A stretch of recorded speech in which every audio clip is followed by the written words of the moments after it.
أعوذ بالله من الشيطان الرجيم.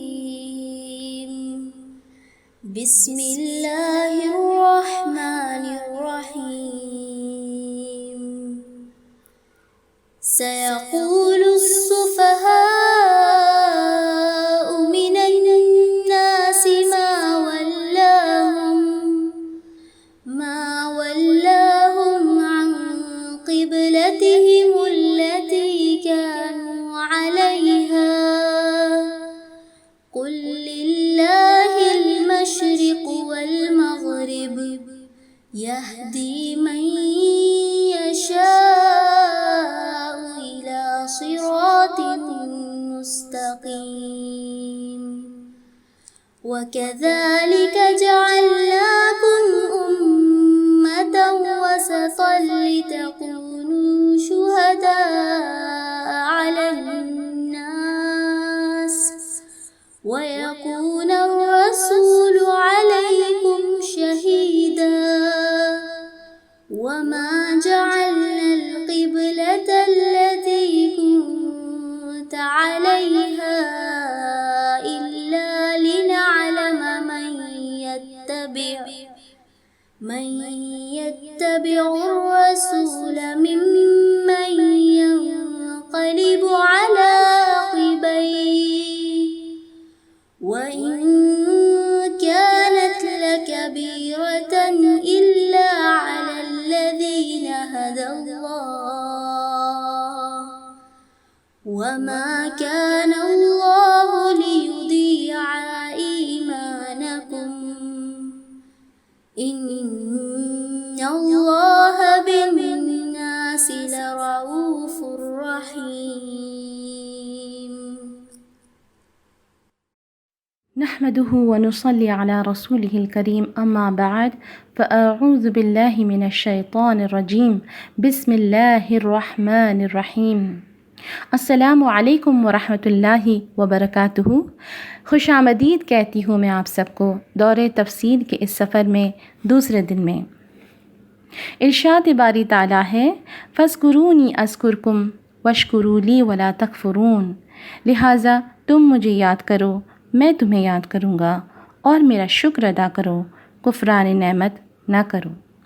یعنی تم اطاعت کے ساتھ میرا ذکر کرو میں تمہارا ثواب اور مغفرت کے ساتھ ذکر کروں گا.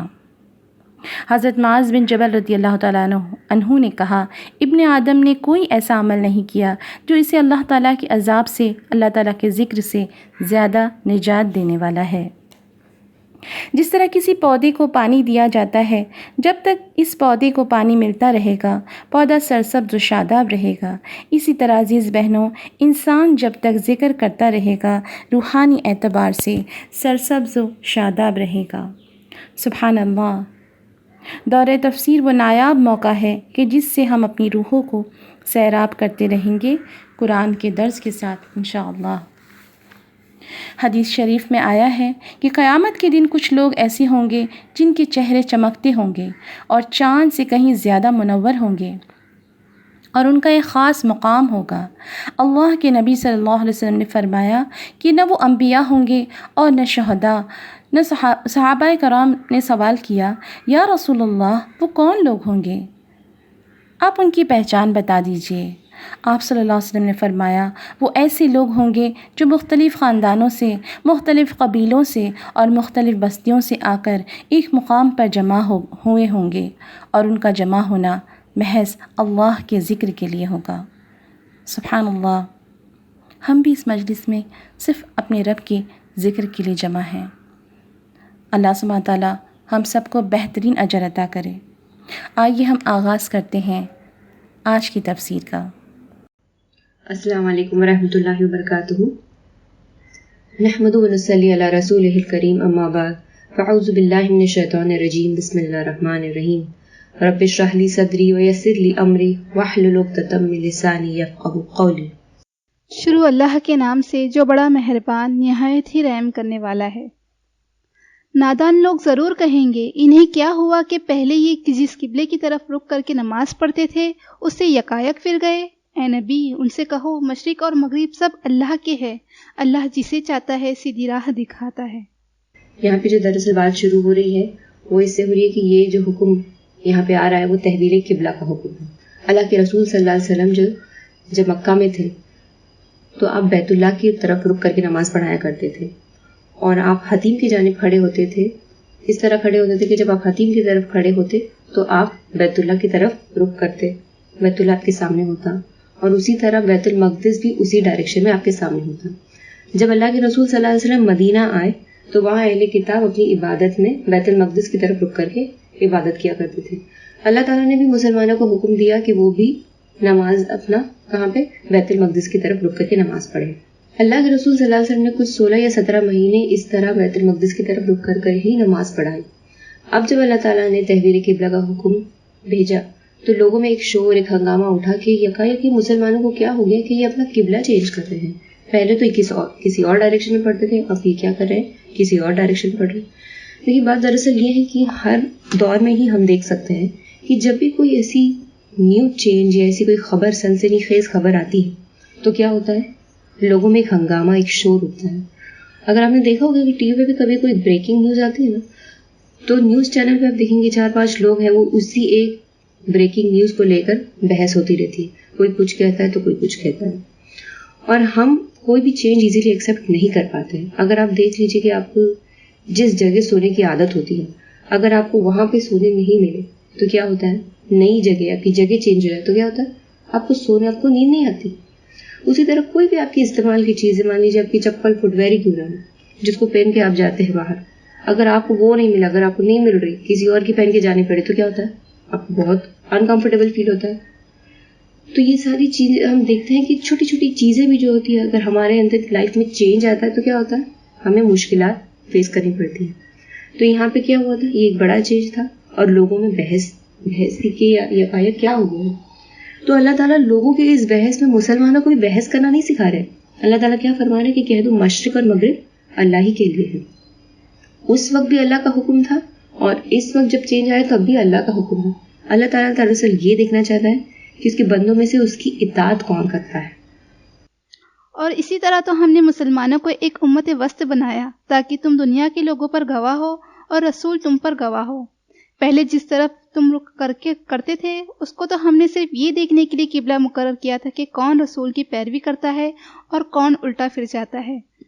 یہ معاملہ تھا تو بڑا سخت، مگر ان لوگوں کے لیے کچھ بھی سخت نہ تھا جو اللہ کی ہدایت سے فیض یاب تھے۔ اللہ تمہارے اس ایمان کو ہرگز ضائع نہ کرے گا۔ یقین جانو کہ وہ لوگوں کے حق میں نہایت ہی شفیق و رحیم ہے۔ اے نبی صلی اللہ علیہ وسلم، یہ تمہارے منہ کا بار بار آسمان کی طرف اٹھنا ہم دیکھ رہے ہیں۔ لو ہم اسی قبلے کی طرف تمہیں پھیرے دیتے ہیں جسے تم پسند کرتے ہو۔ مسجد حرام کی طرف رخ کرو، اب جہاں کہیں تم ہو اسی کی طرف منہ کر کے نماز پڑھو۔ یہ لوگ جنہیں کتاب دی گئی تھی خوب جانتے ہیں کہ تحویل قبلے کا یہ حکم ان کے رب ہی کی طرف سے ہے اور برحق ہے، مگر اس کے باوجود جو کچھ یہ کر رہے ہیں اللہ اس سے غافل نہیں ہے۔ یہ لوگ جنہیں کتاب دی گئی تھی خوب جانتے ہیں کہ تحویل قبلہ کا یہ حکم ان کے رب ہی کی طرف سے ہے اور برحق ہے، مگر اس کے باوجود جو کچھ یہ کر رہے ہیں اللہ اس سے غافل نہیں ہے۔ تم ان اہل کتاب کے پاس خواہ کوئی نشانی لے آؤ، ممکن نہیں کہ یہ تمہارے قبلے کی پیروی کرنے لگے، اور نہ تمہارے لیے یہ ممکن ہے کہ ان کے قبلے کی پیروی کرو، اور ان میں سے کوئی گروہ بھی تمہارے دوسرے کے قبلے کی پیروی کے لیے تیار نہیں ہے۔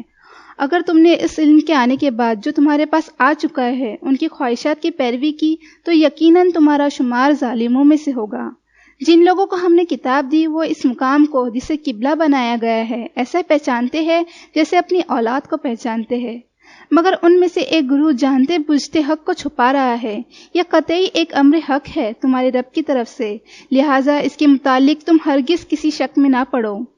ہر ایک کے لیے ایک رخ ہے جس کی طرف وہ مڑتا ہے، بس تم بھلائیوں کی طرف سبقت کرو، اور جہاں بھی تم ہوگے اللہ تمہیں پا لے گا، اس کی قدرت سے کوئی چیز باہر نہیں ہے۔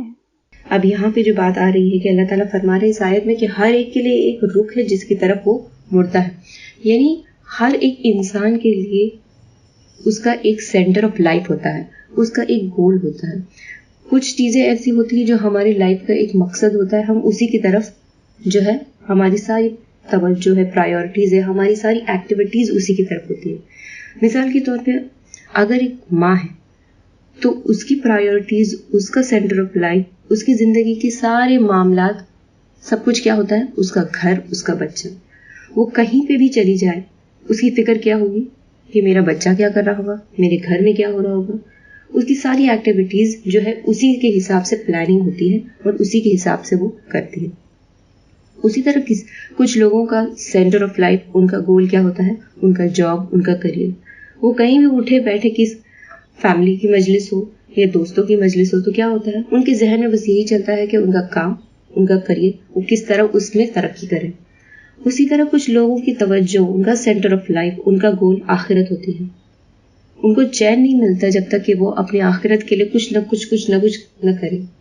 وہ کچھ بھی کام کرے، دنیاوی کوئی بھی کام کو انجام دے رہے ہوں گے، وہ اس میں سے بھی اپارچونیٹی چاہتے ہیں کہ وہ اپنی آخرت کے لیے کچھ کرے.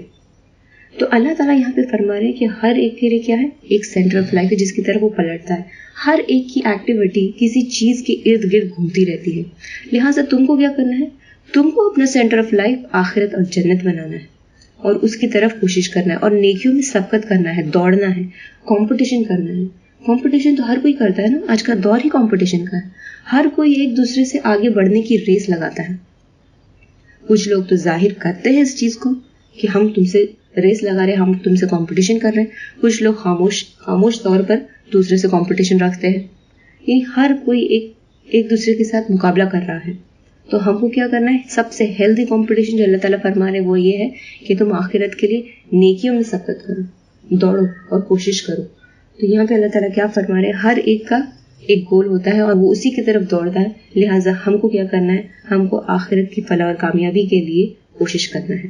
تمہارا گزر جس مقام سے بھی ہو، وہیں سے اپنا رخ نماز کے وقت مسجد حرام کی طرف پھیر دو، کیونکہ یہ تمہارے رب کا بالکل برحق فیصلہ ہے اور اللہ تم لوگوں کے اعمال سے بے خبر نہیں ہے.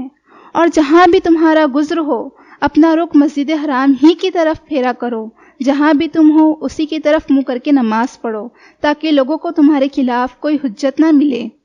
ہاں، ان میں سے جو ظالم ہے ان کی زبان کسی حال بند نہ ہوگی، تو تم ان سے مت ڈرو بلکہ مجھ سے ڈرو، اور اس لیے کہ میں تم پر اپنی نعمت پوری کر دوں، اور اس توقع پر کہ میرے اس حکم کی پیروی سے تم اسی طرح کا فلاح کا راستہ پاؤ گے، جس طرح تمہیں اس چیز سے فلاح نصیب ہوئی کہ ہم نے تمہارے درمیان خود تمہیں میں سے ایک رسول بھیجا جو تمہیں ہماری آیتیں سناتا ہے، تمہاری زندگیوں کو سنوارتا ہے، تمہیں کتاب اور حکمت کی تعلیم دیتا ہے اور تمہیں وہ باتیں سکھاتا ہے جو تم نہ جانتے تھے.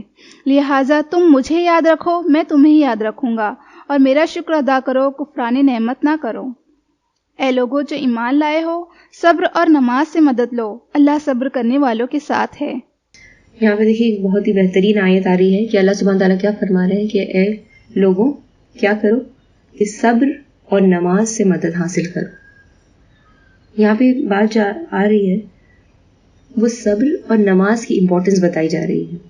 یعنی ہم کسی کو پریشان حال دیکھتے ہیں، تکلیف میں دیکھتے ہیں، تو ہم اس کو کیا ایڈوائس دیتے ہیں کہ آپ صبر کرو، آپ صبر کرو، ہے نا.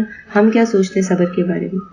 ہمارے منہ سے بے اختیار نکل جاتا ہے کہ کسی کو بھی ہم پریشانی میں دیکھتے تو ہم اس کو یہی ایڈوائس دیتے ہیں کہ صبر کرو. دراصل صبر ہوتا کیا ہے؟ صبر یہ ہوتا ہے کہ اپنے نفس پہ کنٹرول کرنا، اپنے آپ پر قابو رکھنا اور ثابت قدم رکھنا، جمے رہنا. دیکھیے زندگی میں بہت سارے ہر طرح کے موقع آتے ہیں، اچھے بھی آتے ہیں، برے بھی آتے ہیں. اچھے موقع پہ بھی لوگ آؤٹ آف کنٹرول ہو جاتے ہیں، بہت زیادہ خوش ہے تو اس میں آؤٹ آف کنٹرول ہو جاتے ہیں، اور یعنی کچھ لمٹ ہی نہیں رہتی ان کی ایموشنز کی.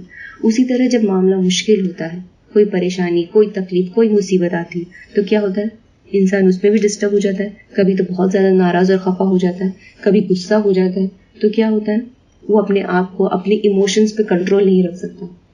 تو اللہ تعالیٰ یہاں پہ کیا فرما رہے ہیں؟ صبر کرنے کی بات کریں. تو صبر ہوتا یہ ہے کہ ایسی سچویشنز میں اپنے آپ کو تھامے رکھنا اور کنٹرول رکھنا. آپ ایسا ہی کوئی معاملہ امیجن کیجئے جو آپ کے ساتھ کبھی ہوا ہوگا کہ جب آپ کے ساتھ کوئی مشکل یا تکلیف یا کوئی ناگوار سچویشن پیش آئی ہوگی تو کیا ہوتا ہے؟ انسان کا ریئیکشن کبھی بھی دو طرح کا ہی ہوتا ہے. یا تو انسان اس پر برداشت کر لیتا ہے، صبر کر لیتا ہے، خاموش رہتا ہے، یا تو اس کے اوپر غصہ ظاہر کرتا ہے. اب جب انسان صبر کر لیتا ہے تو کیا ہوتا ہے؟ خاموش رہتا ہے، اس کو درگزر کر دیتا ہے، اپنے آپ کو قابو میں رکھتا ہے، تو کیا ہوتا ہے؟ بات وہیں کی وہیں ختم ہو جاتی ہے. لیکن اس کے برعکس اگر انسان اس پر اپنا نیگیٹو ری ایکشن دکھاتا ہے، غصہ دکھاتا ہے کہ ایسا کیوں ہو رہا ہے، یا سامنے والے کی کوئی بات نہیں پسند آئی تو اس کے ساتھ بحث کر رہا ہے، تو کیا ہوتا ہے؟ پھر اس کے نیگیٹو ایفیکٹس آتے رہتے ہیں. پھر اس کو وہ چیز جو اس کو پریشانی ہے وہ اس کو پرولونگ کرتا ہے اور وہ کھینچتا چلا جاتا ہے، اور وہ پریشانی سلجھتی نہیں اور الجھتی چلی جاتی ہے. تو یہاں پہ اللہ تعالیٰ فرما رہے ہیں کہ مومنوں کا امپورٹنٹ ٹول یہ ہے کہ وہ صبر کرے. اگر مومن ہر بات میں آؤٹ آف کنٹرول ہو جائے گا تو کیا ہوگا؟ کوئی خیر اور بھلائی کا کام اس سے ہوگا ہی نہیں. اور اللہ تعالیٰ یہاں پہ نماز سے پہلے صبر کا کام حکم دے رہے ہیں، کیونکہ کیا ہے؟ صبر ایک ڈیفیکلٹ چیز ہے. صبر ہر کسی کی بس کی بات ہی نہیں ہے. ہر کسی کو آسانی سے ہر کسی کی بس کی بات نہیں ہے کہ وہ ہر چیز پر صبر کر لے. اور اللہ کے رسول صلی اللہ علیہ وسلم نے فرمایا کہ تم اللہ سے صبر مانگو تو وہ تم کو صبر دے دے گا. تو ہم کو صبر کی دعا کرنی چاہیے. اور یہاں پہ کیا فرمایا کہ جو لوگ صبر کرتے ہیں اللہ ان کے ساتھ ہوتا ہے. تو یعنی کتنا بڑا فائدہ ہے کہ اگر ہم صبر کرتے ہیں تو کیا ہے؟ آٹومیٹکلی یہ ہے کہ اللہ ہمارے ساتھ ہے. ہمارے اس ڈیسیشن میں، ہمارے اس جو بھی ہم نے اب فیصلہ لیا اس میں اللہ ہمارے ساتھ ہے. تو انسٹنٹ فائدہ یہ ہوتا ہے کہ اللہ تعالیٰ ہمارے ساتھ ہوتا ہے. اور اس کے بعد فرمایا کہ نماز اللہ کے رسول صلی اللہ علیہ وسلم کی آنکھوں کی ٹھنڈک تھی نماز. جب بھی اللہ کے رسول صلی اللہ علیہ وسلم کو کوئی پریشانی آتی، کوئی تکلیف آتی تو اللہ کے رسول صلی اللہ علیہ وسلم فوراً نماز کی طرف رخ کرتے. تو ہم کو بھی کیا کرنا چاہیے؟ ہم کو ہر سچویشن میں یہ دو ہتھیار کو تھام لینا چاہیے. اور جو لوگ اللہ کی راہ میں مارے جائے انہیں مردہ نہ کہو، ایسے لوگ تو حقیقت میں زندہ ہے مگر تمہیں ان کی زندگی کا شعور نہیں ہوتا. اور ہم تمہیں ضرور خوف و خطر، فاقہ کشی، جان و مال کے نقصانات اور آمدنیوں کے گھاٹے میں مبتلا کر کے تمہاری آزمائشیں کریں گے. ان حالات میں جو لوگ صبر کرے اور جب کوئی مصیبت پڑے تو کہے کہ ہم اللہ ہی کے ہیں اور اللہ ہی کی طرف ہمیں پلٹ کر جانا ہے، انہیں خوشخبری دے دو، ان پر ان کے رب کی طرف سے بڑی عنایت ہوگی، اس کی رحمت ان پر سایہ کرے گی، اور ایسے ہی لوگ راست رو ہیں. یقیناً صفا اور مروہ اللہ کی نشانیوں میں سے ہے، لہٰذا جو شخص بیت اللہ کا حج یا عمرہ کرے اس کے لیے کوئی گناہ نہیں کہ وہ ان دونوں پہاڑیوں کے درمیان سعی کر لے. اور جو برزائے رغبت کوئی بھلائی کا کام کرے گا اللہ کو اس کا علم ہے اور وہ اس کی قدر کرنے والا ہے. جو لوگ ہماری نازل کی ہوئی روشن تعلیمات اور ہدایت کو چھپاتے ہیں، درا حالانکہ ہم انہیں سب انسانوں کی رہنمائی کے لیے اپنی کتاب میں بیان کر چکے ہیں. یقین جانو کہ اللہ بھی ان پر لعنت کرتا ہے اور تمام لعنت کرنے والے بھی ان پر لعنت بھیجتے ہیں. دیکھیے یہاں پہ بات آ رہی ہے، یہاں پہ جو بات آ رہی ہے کہ جو لوگ ہماری نازل کی ہوئی روشن تعلیمات کو اور ہدایت کو چھپاتے ہیں، یعنی جو علم اللہ تعالیٰ نے نازل کیا ہے اس کو چھپاتے ہیں، وہ لوگ کیا ہے؟ اللہ تعالیٰ کی لعنت ہے ایسے لوگوں پر جو علم چھپاتے ہیں. یہ بات دراصل اہل کتاب کے لیے ہے. آیت کے کانٹیکسٹ میں یہ بات اہل کتاب سے مخاطب ہے کہ جو لوگ یعنی کہ اہل کتاب کے پاس اللہ تعالیٰ نے رسول بھیجے اور ان کے پاس جو ہے اللہ کی کتاب بھی تھی، لیکن یہ لوگوں نے کیا کیا؟ اس کتاب کے احکامات کو لوگوں تک ایز اٹ از نہیں پہنچایا. جو چیزیں ایزی لگتی اس چیزوں کو لے لیتے اور جو چیزیں مشکل لگتی ان کو کیا کرتے؟ اس کو وہ لوگ سرے سے ہٹا ہی دیتے. تو اس طرح سے کیا ہوتا ہے؟ جو اللہ نے نازل کیا اس کو وہ لوگ چھپا دیتے تھے. اب بات تو اہل کتاب کی ہے، لیکن یہ آیت صرف انہی کے لیے نہیں ہے، یہ آیت ان جنرل ہے. یہ آیت ہم سب کے لیے ہے، ہم سب پر لاگو ہوتی ہے.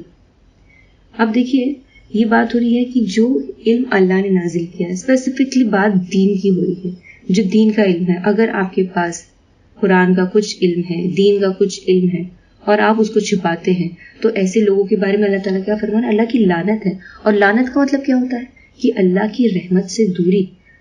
تو جو لوگ ایسے کرتے ہیں، اب آپ اگر دیکھیں گے، تھوڑا غور کریں گے تو یہ عادت کہیں نہ کہیں انسان کے اندر ان بلٹ ہوتی ہی ہے.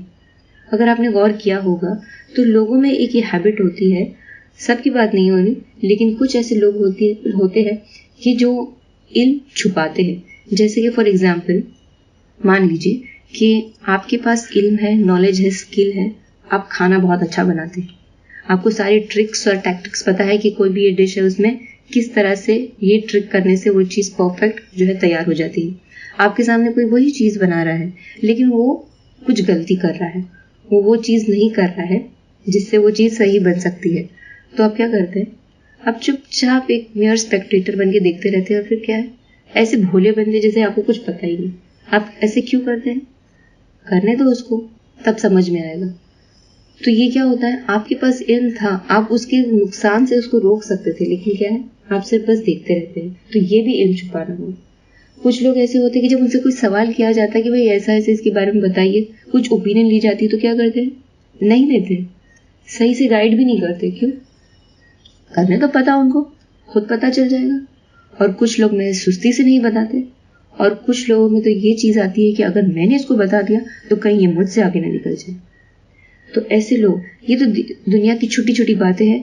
اس کے بارے میں بھی کوئی بھی علم جو اللہ نے ہم کو دیا ہے، اور جو قرآن کا علم ہے، دین کا علم ہے، اگر انسان اس کو چھپاتا ہے تو کیا فرمایا کہ ایسے لوگوں پر اللہ کی لعنت ہے.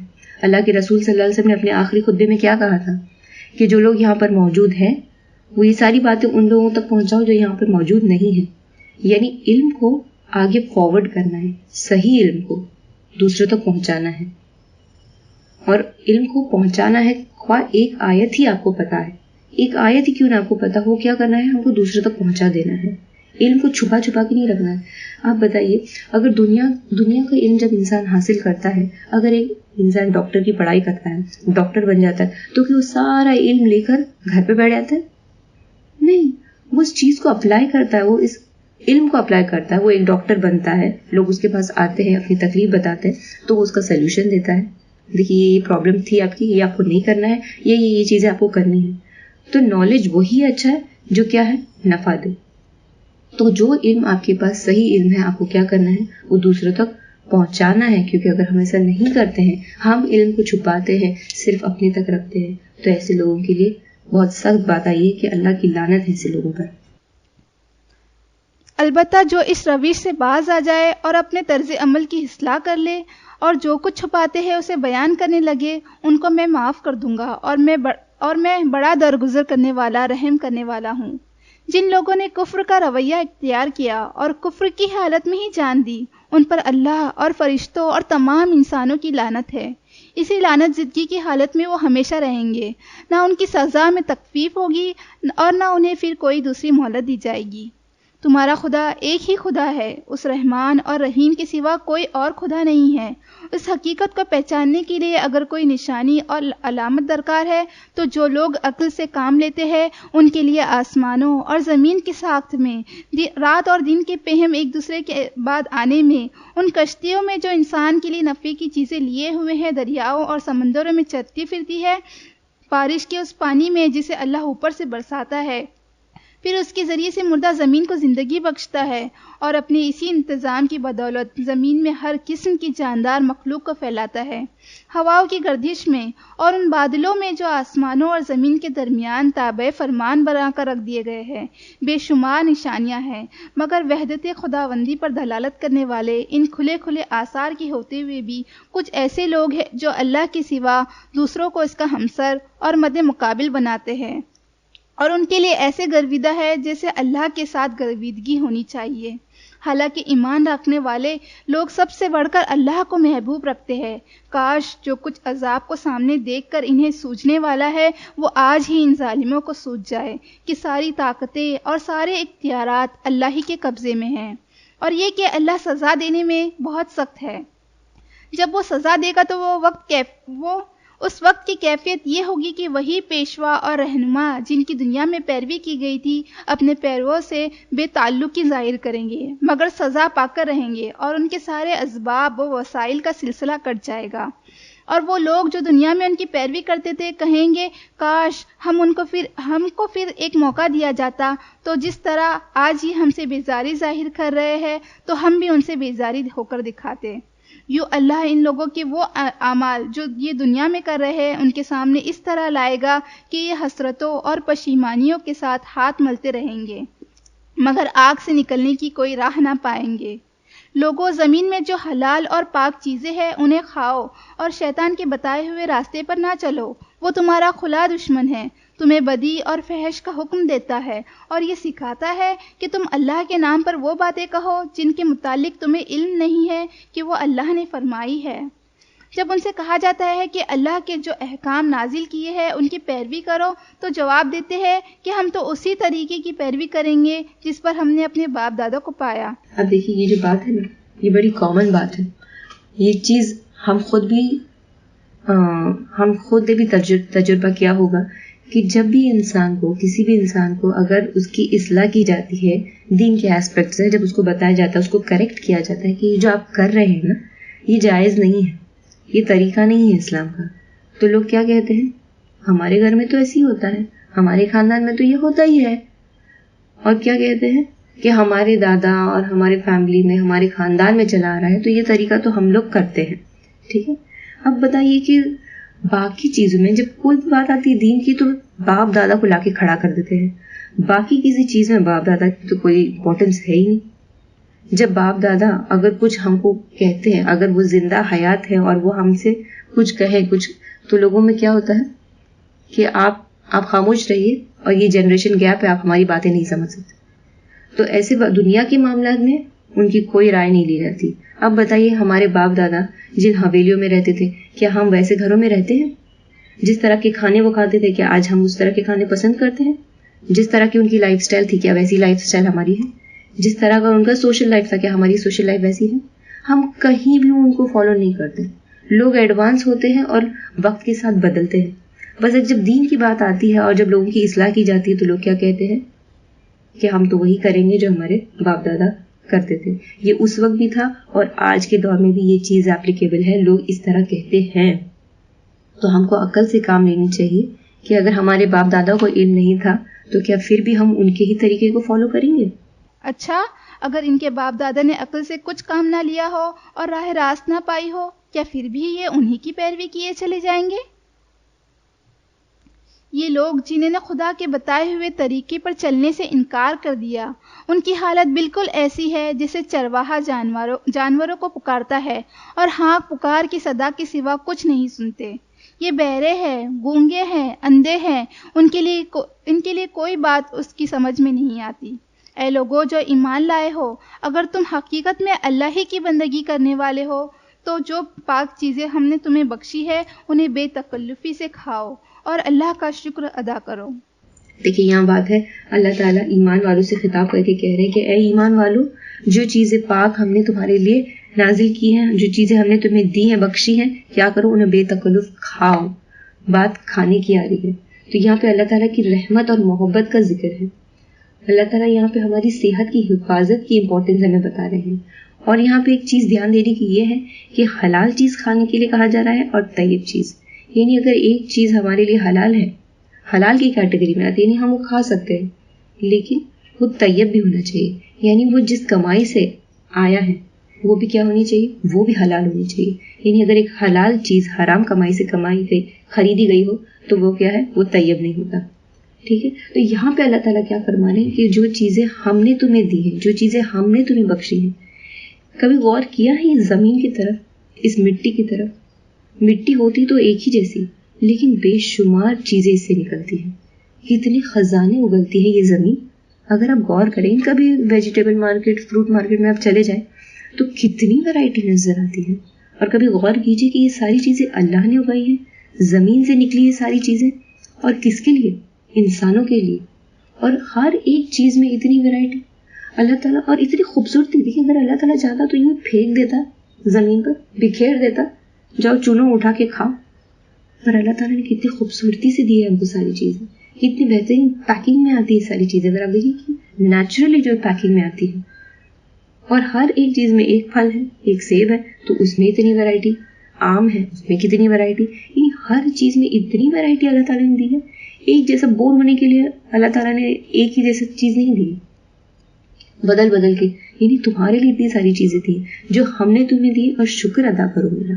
ہم کیا کرتے ہیں یوزلی، کیا ہوتا ہے کہ جب ہم کھانے بیٹھے ہیں دسترخوان پہ، کوئی کھانا پسند آ گیا تو کیا ہے، کس نے بنایا، کس نے بنایا یہ کھانا، اس کا ہاتھ چومنے کا دل کر رہا ہے، بہت ہی لذیذ، بہت ہی بہترین بنا ہے. اور یہ ہمارے مینرز میں ہے کہ ہم کیا سوچتے ہیں کہ ہم کہیں بھی جائیں، کسی کے گھر جائیں تو تعریف ضرور کرنی چاہیے کھانے کی. لیکن ہم یہ اس کی تعریف بھول جاتے ہیں جس نے ہم کو یہ ساری بیسک ریسورسز دی. اگر اللہ تعالیٰ ہم کو چیزیں نہیں دیتا تو ہم ان کو ملا جلا کے یہ ریسیپی کیسے بناتے ہیں؟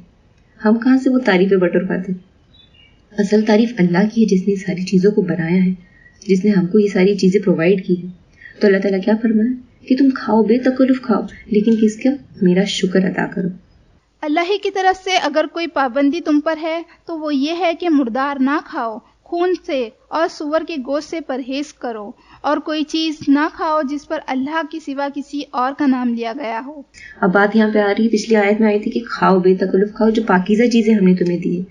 تو اب سوال اٹھتا ہے کہ کیا نہ کھائیں، کیا چیزیں نہیں کھانی چاہیے؟ تو وہ بھی اللہ تعالیٰ نے بتا دیا ہے کہ مردار یعنی ڈیڈ، جو مر چکا ہے، یعنی جس کو ذبح نہ کیا گیا ہو، ٹھیک ہے، جس پر اللہ کا نام نہیں لیا گیا، جس کو ذبح نہ کیا گیا، جس کا ذبح کرنے سے ہوتا کیا ہے کہ پورا باڈی کا خون جو ہے وہ باہر نکل جاتا ہے. تو ایسا مردار نہیں کھا سکتے. اور خون یعنی بہتا ہوا خون کھانے سے منع کیا گیا. جمع ہوا خون جیسے تلی ہے، کلیجی ہے، وہ حرام نہیں ہے. سور کا گوشت، اب یہاں پہ سور کا گوشت کہا گیا تو اس کا کیا مطلب ہے کہ ہڈیاں، سور کی ہڈی اور بال یہ سارے حلال ہیں؟ نہیں، یعنی اس کی ساری چیزیں جو ہے حرام ہے. تو یہاں پہ اللہ تعالیٰ کھانے کی چیز کیا مطلب ہوتی ہے کسی جانور میں؟ گوشت. تو اللہ تعالیٰ کیا فرما رہے؟ سور کے گوشت سے پرہیز کرو اور کوئی ایسی چیز نہ کھاؤ جس پہ اللہ کے سوا کسی اور کا نام لیا گیا ہو. تو یہ ساری چیزیں جو لسٹ ہے اس کی ڈیٹیل انشاءاللہ آگے آئے گی. تو اللہ تعالیٰ کیا کرے کہ یہ چیزوں سے بچو، یہ چیزیں نہیں کھانی ہیں. ہاں، جو شخص مجبوری کی حالت میں ہو اور وہ ان میں سے کوئی چیز کھا لے بغیر اس کے کہ وہ قانون شکنی کا ارادہ رکھتا ہو یا ضرورت کی حد سے تجاوز کرے تو اس پر کچھ گناہ نہیں. اللہ بخشنے والا اور رحم کرنے والا ہے. حق یہ ہے کہ جو لوگ ان احکام کو چھپاتے ہیں جو اللہ نے اپنی کتاب میں نازل کیے ہیں اور تھوڑے سے دنیاوی فائدوں پر انہیں بھیٹ چڑھاتے ہیں، وہ دراصل اپنے پیٹ میں آگ بھر رہے ہیں. قیامت کے روز اللہ ہرگز ان سے بات نہ کرے گا اور نہ انہیں پاکیزہ ٹھہرائے گا اور ان کے لیے دردناک سزا ہے. یہ وہ لوگ ہیں جنہوں نے ہدایت کے بدلے ضلالت خریدی اور مغفرت کے بدلے عذاب مول لیا. کیسا عجب ہے ان کا حوصلہ کہ جہنم کا عذاب برداشت کرنے کے لیے تیار ہے. یہ سب کچھ اس وجہ سے ہے کہ اللہ نے تو ٹھیک حق کے مطابق کتاب نازل کی، مگر جن لوگوں نے کتاب میں اختلاف نکالے وہ اپنے جھگڑوں میں حد سے بہت دور نکل گئے. نیکی یہ نہیں کہ تم نے اپنے چہرے مشرق کی طرف کر لیے ہے یا مغرب کی طرف، بلکہ نیکی یہ ہے کہ عام آدمی اللہ کو، یوم آخر اور ملائکہ کو اور اللہ کی نازل کی ہوئی کتاب اور اس کے پیغمبروں کو دل سے مانے، اور اللہ کی محبت میں اپنا دل پسند مال رشتہ داروں، یتیموں، مسکینوں، مسافروں اور مدد کے لیے ہاتھ پھیلانے والوں پر اور غلاموں کی رہائی پر خرچ کرے، نماز قائم کرے اور زکوٰۃ دے. اور نیک وہ لوگ ہیں جو عہد کرے تو اسے وفا کرے اور تنگی و مصیبت کے وقت میں حق و باطل کی جنگ میں صبر کرے. یہ ہے راست باز لوگ اور یہی لوگ متقی ہے. اے لوگو جو ایمان لائے ہو، تمہارے لیے قتل کے مقدموں میں قصاص کا حکم لکھ دیا گیا ہے. آزاد آدمی نے قتل کیا ہو تو اس آزاد ہی سے بدلہ لیا جائے، غلام قاتل ہو تو وہ غلام ہی قتل کیا جائے، اور عورت اس جرم کی مرتکب ہو تو اس عورت ہی سے قصاص لیا جائے. ہاں، اگر کسی قاتل کے ساتھ اس کا بھائی کچھ نرمی کرنے کے لیے تیار ہو تو معروف طریقے کے مطابق خون بہا کا تصفیہ ہونا چاہیے، اور قاتل کو لازم ہے کہ راستے کے ساتھ خون بہا ادا کرے. یہ تمہارے رب کی طرف سے تخفیف اور رحمت ہے. اس پر جو زیادتی کرے اس کے لیے دردناک سزا ہے. یہاں پہ دیکھیے آیت نمبر 178 میں قصاص کا حکم آ رہا ہے، اور قصاص کا مطلب ہوتا ہے بدلہ لینا، اور خون کے بدلے خون جو بدلہ لیا جاتا ہے اسے قصاص کہا جاتا ہے. اور اسلام میں زخموں کا بھی بدلہ ہے، جیسے ہڈی کے بدلے ہڈی، دانت کے بدلے دانت، اور زخموں کا بھی بدلہ ہوتا ہے. تو یہاں اللہ سبحانہ تعالیٰ فرما رہے ہیں کہ تم پر قصاص فرض کر دیا گیا. تو فرض کرنے کی کیا ضرورت تھی؟ دیکھیے اس کی امپورٹنس یہ ہے کہ انسانی جان کی بھی ایک حرمت ہوتی ہے اور جس کو کراس نہیں کیا جا سکتا. تو یہاں پہ اللہ تعالیٰ فرما رہے ہیں کہ تم پر قصاص جو ہے فرض کر دیا گیا ہے، ضروری کر دیا گیا ہے. اور اس میں ایک چیز جو ہے وہ یہ اللہ تعالیٰ یہاں پہ مینشن کر رہے ہیں کہ آزاد کے بدلے آزاد، غلام کے بدلے غلام، اور عورت کے بدلے عورت. اس کا مطلب یہ ہے کہ اگر بات یہاں پہ مرڈر کیس کی آ رہی ہے، اگر مرڈرر آزاد شخص ہو تو اس میں قصاص میں اس آزاد کو ہی قتل کیا جائے گا. اسی طرح اگر مرڈرر ایک غلام ہو تو اس کو قصاص میں اس غلام کو ہی قتل کیا جائے گا. سملرلی اگر ایک عورت نے قتل کیا ہے تو قصاص میں اس عورت کو ہی قتل کیا جائے گا. ان سارے چیزوں میں کوئی ایکسیپشن نہیں ہوں گے. ہوتا یہ تھا کہ عربوں کا طریقہ یہ ہوتا تھا کہ اگر ان کے قبیلے کے کسی امیر شخص نے کسی کو قتل کر دیا تو وہ لوگ قصاص میں یہ کرتے تھے کہ اپنے ہی قبیلے کے کسی غلام کو سزا دے دیتے، قصاص میں کسی غلام کو قتل کر دیتے تھے. یہاں اس چیز کو، اس پریکٹس کو ختم کیا جا رہا ہے. اللہ تعالیٰ فرما رہے ہیں کہ جو بھی مرڈرر ہوگا، جو بھی قاتل ہوگا، قصاص میں خود اسی کو قتل کیا جائے گا. اب ایک ایگزامپل سے ہم اس کو سمجھ سکتے ہیں کہ مان لیجیے اگر ایک شخص کا قتل ہو جاتا ہے اور اس کے پیچھے اس کے 2 بیٹے اس کے وارث ہیں. اگر جو وارث ہے وہ اگر چاہتے ہیں تو اس قاتل کو مار کر، یعنی قتل کر کے قصاص لے سکتے ہیں.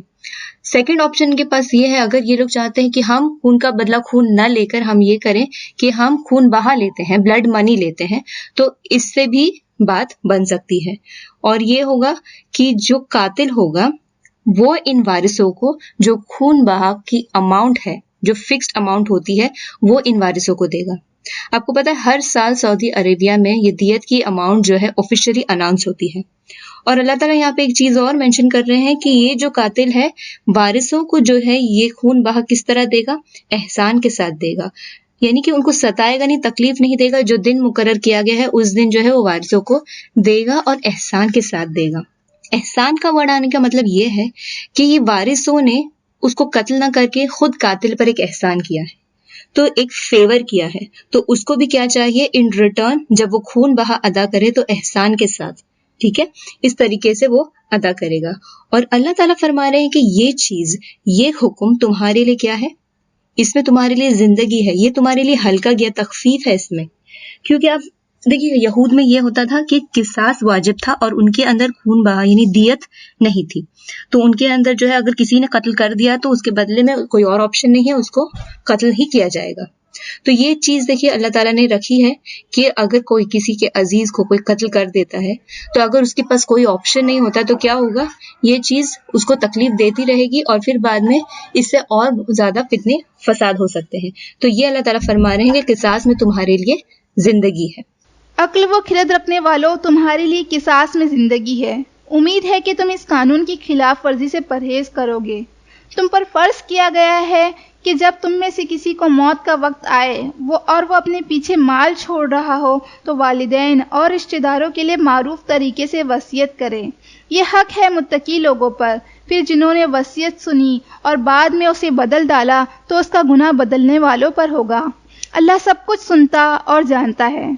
البتہ جس کو یہ اندیشہ ہو کہ وصیت کرنے والے نے نادانستہ یا قصدن حق تلفی کی ہے اور پھر معاملے سے تعلق رکھنے والوں کے درمیان وہ اصلاح کرے تو اس پر کچھ گناہ نہیں. اللہ بخشنے والا اور رحم فرمانے والا ہے. اے لوگو جو ایمان لائے ہو، تم پر روزے فرض کر دیے گئے ہیں جس طرح تم سے پہلے انبیاء کے پیرووں پر فرض کیے گئے. اس سے توقع ہے کہ تم میں تقوی کی صفت پیدا ہوگی.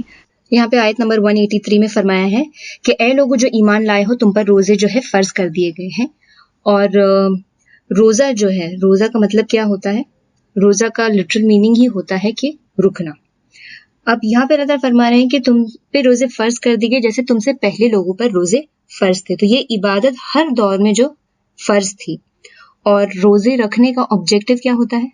اس کا آبجیکٹو یہ ہوتا ہے کہ بندے کے اندر، انسان کے اندر تقوی پیدا ہو. اور اس آیت سے ہم کو سمجھ میں آتا ہے روزے کی فرضیت، اس کی اہمیت اور اس کی حکمت. اور حکمت کیا ہے روزے کی؟ کہ انسان کے اندر تقوی پیدا ہو. اور اگر ہم دیکھیں تو مومن کی پوری زندگی جو ہے وہ روزہ ہوتی ہے. ہر چیز میں اس کو کیا چاہیے؟ Self control. ہم وہ کریں، ہم کو وہ کرنا چاہیے جو اللہ چاہتا ہے. اور یہ جو روزے ہیں، یہ رمضان کے روزے کی بات آ رہی ہے، وہ ہمارے لیے کیا ہوتے ہیں؟ ٹریننگ ہوتی ہے، ہماری تربیت ہوتی ہے اس میں.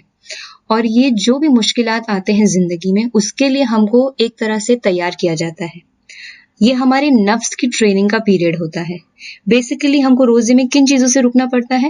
کھانا پینا اور جنسی تعلقات. اگر ہم دیکھیں گے، اینالائز کریں گے اس کو، تو یہ انسان کی بیسک ضروریات بھی ہے اور ویکنس بھی ہے. اور اگر انسان اپنے آپ کو ان 2 چیزوں میں ڈسپلن کر لے تو باقی ہر چیز میں اپنے آپ کو لائف میں ڈسپلن کر سکتا ہے. کیونکہ یہ انسان کے لیے اٹریکشن ہوتے ہیں. انسان کی توجہ اس پہ، یعنی وہ اپنے آپ کو ان چیزوں کے لیے بہت ویک فیل کرتا ہے. ایکچولی اگر ہم تھوڑا اس کے ڈیپتھ میں جائیں گے تو ہم کو پتہ چلتا ہے کہ عربوں کے یہاں یہ جو روزے کا صوم کا جو کنسیپٹ ہے وہ ایسے آیا تھا کہ ان لوگوں کے یہاں پہ گھوڑوں کو جنگ کے لیے ٹرین کرنے کے لیے ان کو بھوکا رکھا جاتا تھا اور اوپر سے بہت زیادہ ان کو ایکسرسائز کسرت کرواتے تھے، یعنی کہ ان کو اور زیادہ سٹریس والے کام دوڑاتے تھے، اس طرح سے گھوڑوں سے کام لیا جاتا تھا. یعنی ایک تو کھانے پینے کے لیے کچھ نہیں دیتے اور زیادہ کام کرواتے تھے. تو اس سے ہوتا یہ تھا کہ گھوڑوں کے اندر سٹیمنا بلڈ ہوتا تھا اور یہ چیز ان گھوڑوں کو کس کے لیے تیار کرتی تھی؟ اس برے وقت کے لیے، جنگ کے لیے اور سخت سفر کے لیے جو ہے ان کو ٹرین کرتی تھی. تو اس میں اس چیز کو وہ لوگ صوم کہتے تھے، تو وہیں سے یہ صوم ورڈ آیا ہے. اسی طرح روزہ بھی کیا ہے؟ ہمارے لیے تقوی اختیار کرنے کا ذریعہ ہے اور ہم کو ہر سچویشن، ٹف سے ٹف سچویشن کے لیے اللہ کی اطاعت اور فرما برداری کے لیے ٹرین کرنے کے لیے یہ ہمارے لیے موقع ہے. چند مقررہ دنوں کے روزے ہیں. اگر تم میں سے کوئی بیمار ہو یا سفر پر ہو دوسرے دنوں میں اتنی ہی تعداد پوری کر لے. اور جو لوگ روزہ رکھنے کی قدرت رکھتے ہو پھر نہ رکھے تو وہ فدیہ دے. ایک روزے کا فدیہ ایک مسکین کو کھانا کھلانا ہے. اور جو اپنی خوشی سے کچھ زیادہ بھلائی کرے تو اسی کے لیے بہتر ہے. لیکن اگر تم سمجھو تو تمہارے حق میں اچھا یہی ہے کہ روزے رکھو. رمضان وہ مہینہ ہے جس میں قرآن نازل کیا گیا، جو انسانوں کے لیے سراسر ہدایت ہے اور ایسی واضح تعلیمات پر مشتمل ہے جو راہ راست دکھانے والی ہے، حق اور باطل کا فرق کھول کر رکھ دینے والی ہے. لہٰذا اب جو شخص اس مہینے کو پائے اس کو لازم ہے کہ اس پورے مہینے کے روزے رکھے، اور جو کوئی مریض ہو یا سفر پر ہو یا تو وہ دوسرے دنوں میں روزوں کی تعداد پوری کرے. اللہ تمہارے ساتھ نرمی کرنا چاہتا ہے، سختی کرنا نہیں چاہتا. اس لیے یہ طریقہ تمہیں بتایا جا رہا ہے تاکہ روزوں کی تعداد تم پوری کر سکو. اور جس ہدایت سے اللہ نے تمہیں سرفراز کیا ہے اس پر اللہ کی کبریائی کا اظہار کرو اور اعتراف کرو اور شکر گزار بنو. اے نبی صلی اللہ علیہ وسلم، میرے بندے اگر تم سے میرے متعلق پوچھیں تو انہیں بتا دو میں ان سے قریب ہی ہوں.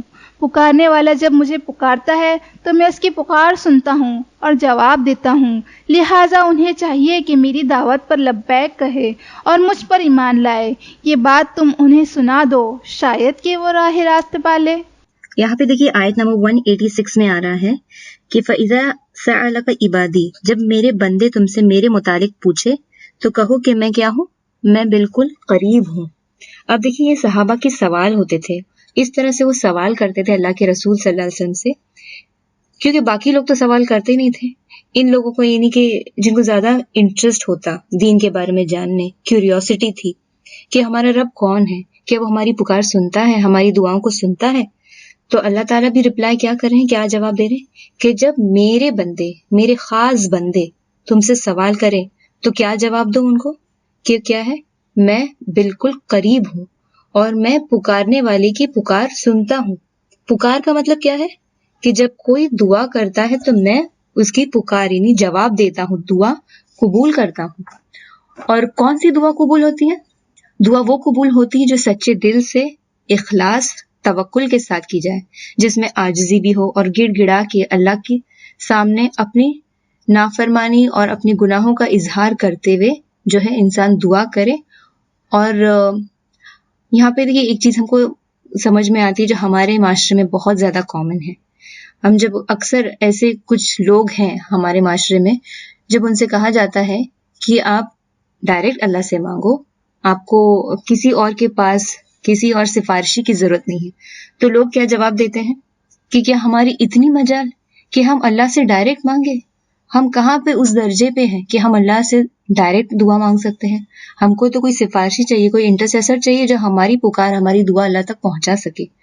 تو اس ڈس بلیف کو یہاں پہ قرآن کلیئرلی اللہ تعالیٰ آنسر کر رہے ہیں کہ جب میرے بندے مجھے پکارتے ہیں تو میں ان کی پکار سنتا ہوں، میں دعا قبول کرتا ہوں. ان سارے غلط عقائد کو یہاں پہ اس کا آنسر دیا جا رہا ہے. تمہارے لیے روزوں کے زمانے میں راتوں کو اپنی بیویوں کے پاس جانا حلال کر دیا گیا ہے. وہ تمہارے لیے لباس ہے اور تم ان کے لیے لباس ہو. اللہ کو معلوم ہو گیا ہے کہ تم لوگ چپکے چپکے اپنے آپ سے خیانت کر رہے ہو، مگر اس نے تمہارا قصور معاف کر دیا اور تم سے درگزر فرمایا. اب تم اپنی بیویوں کے ساتھ شباشی کرو اور جو لطف اللہ نے تمہارے لیے جائز کر دیا ہے اسے حاصل کرو۔ نیز راتوں کو کھاؤ پیو یہاں تک کہ تم کو سیاہی شب کی دھاری سے سپیدہ صبح کی دھاری نمایاں نظر آ جائے، تب یہ سب کام چھوڑ کر رات تک اپنا روزہ پورا کرو، اور جب تم مسجدوں میں معتکف ہو تو بیویوں سے مباشرت نہ کرو، یہ اللہ کی باندھی ہوئی حدیں ہے، ان کے قریب نہ پھٹکنا۔ اس طرح اللہ اپنے احکام لوگوں کے لیے بصراحت بیان کرتا ہے، توقع ہے کہ وہ غلط رویے سے بچے۔ اور تم لوگ نہ تو آپس میں ایک دوسرے کے مال ناروا طریقے سے کھاؤ، نہ حاکموں کے آگے ان کو اس غرض سے پیش کرو کہ تمہیں ایک دوسروں کے مال کا کوئی حصہ قصداً ظالمانہ طریقے سے کھانے کا موقع مل جائے۔ یہاں پہ دیکھیے آیت نمبر 188 میں بات آ رہی ہے کہ نہ کھاؤ اپنے مال آپس میں باطل طریقے سے۔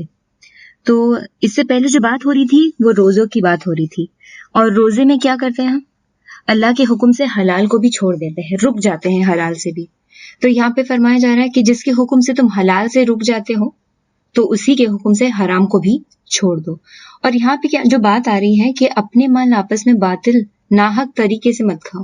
کیا کیا طریقے ہوتے ہیں جس سے ہم انجسٹ طریقے سے، ناحق طریقے سے دوسروں کے مال کھاتے ہیں؟ ایک تو ہوتا ہے چوری، ایک ہوتا ہے فراڈ، کبھی ہوتا ہے کہ کسی پہ جھوٹا کلیم لگانا، جھوٹ بولنا، اس طرح سے کسی کی پراپرٹی ضبط کرنا، یتیم کا مال کھانا، اور رشوت لینا اور دینا۔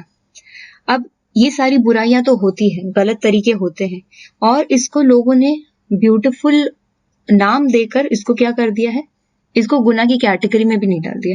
اب دیکھیں جیسے کہ اگر کوئی فراڈ کرتا ہے، کسی کو چکما دیتا ہے اور اس طرح سے جو کام کرتا ہے، دھوکہ کا کام کرتا ہے، تو اس کو لوگ کیا کہتے ہیں؟ فلاں تو بڑا اسمارٹ ہے۔ اسی طرح اگر کوئی جھوٹ بولنے میں اور جھوٹے الزام لگا کے یا کسی طریقے سے جھوٹے کلیم سے کسی کی پراپرٹی ہڑپ کر لیتا ہے، اس طرح سے کسی کا مال چھین لیتا ہے، تو ایسے لوگ کو کیا کہتے ہیں؟ بہت آؤٹ اسپوکن ہے، بہت زیادہ یہ اس طرح سے لوگ کیا کرتے ہیں، جو گناہ ہے اس کو گناہ نہیں کچھ اور ہی کیٹیگری میں پہنچا دیتے ہیں۔ اور بدترین طریقہ وہ ہوتا ہے رشوت کا، جس سے دوسروں کی حق تلفی ہوتی ہے، اور اس سے پتہ چلتا ہے کہ رشوت لینا دینا دونوں منع ہے، ٹھیک ہے۔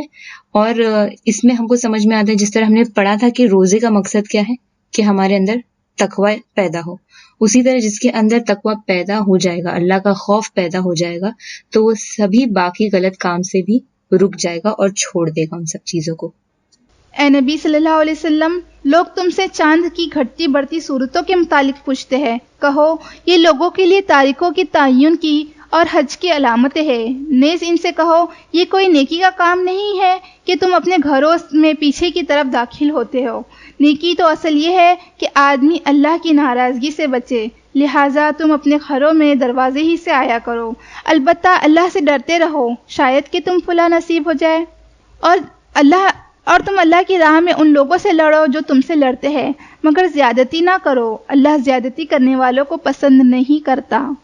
ان سے لڑو جہاں بھی تمہارا ان سے مقابلہ پیش آئے، اور انہیں نکالو جہاں سے انہوں نے تم کو نکالا ہے، اس لیے کہ قتل اگرچہ برا ہے مگر فتنہ اس سے بھی زیادہ برا ہے۔ اور مسجد حرام کے قریب جب تک وہ تم سے نہ لڑے تم بھی نہ لڑو، مگر جب وہ وہاں لڑنے سے نہ چکے تو تم بھی بے تکلف انہیں مارو، کہ ایسا کافروں کی یہی سزا ہے۔ پھر اگر وہ باز آ جائے تو جان لو کہ اللہ معاف کرنے والا اور رحم کرنے والا ہے۔ یہاں پہ آیت نمبر 191 میں اللہ تعالیٰ کا حکم آ رہا ہے کہ وَقَاتِلُوا فِي سَبِيلِ اللَّهِ، یعنی اللہ کے راستے میں جنگ کرو، وَاقْتُلُوهُمْ حَيْثُ ثَقِفْتُمُوهُمْ۔ تو یہاں پہ اللہ تعالیٰ نے جو ہے یہاں پہ جنگ کا حکم آ رہا ہے، اللہ کی راہ میں جنگ کی اجازت ہے۔ تو بات یہاں پہ جو چیز نوٹ کرنے کی ہے کہ اللہ کی راہ میں جنگ کرنے کی اجازت ہے، دین کی خاطر، اللہ کی خاطر، پرسنل ریزنز کے لیے جنگ کی اجازت نہیں ہے۔ اور ایک اور چیز جو کہ یہاں پہ مینشن کیا گیا ہے وہ یہ ہے کہ تم زیادتی نہ کرو، یعنی کہ ہوتا یہ ہے کہ جب جنگ کا ماحول ہوتا ہے، لوگ جب جنگ میں رہتے ہیں تو اس طرح ایموشنز رہتے ہیں کہ ایموشنز آؤٹ آف کنٹرول ہوتے ہیں کہ پھر انسان کو قابو نہیں رہتا ہے کہ وہ کیا کر رہا ہے، کس کے ساتھ کیا کر رہا ہے۔ جیسے وہ ایک کہاوت بھی ہے کہ everything is fair in love and war, لیکن اسلام میں یہ چیز نہیں ہے، everything is not fair in war. کیا کرنا ہے؟ اللہ کے حکم اور حدود کا خیال رکھنا ہے، شریعت کے حساب سے جنگ میں ہر چیز کو ہر چیز کو جو ہے کیری کرنا ہے ادھر. من مانی نہیں کر سکتے ہیں جنگ میں بھی. اور اللہ تعالیٰ زیادتی کرنے والوں کو پسند نہیں کرتا ہے. اللہ کے رسول صلی اللہ علیہ وسلم کا یہ طریقہ رہتا تھا کہ جب وہ کسی جنگ پہ نکلتے تھے لوگوں کو ہدایت کرتے تھے کہ تم دشمن کی جانوں کا، باڈی کا جو ہے مسئلہ نہ کرو.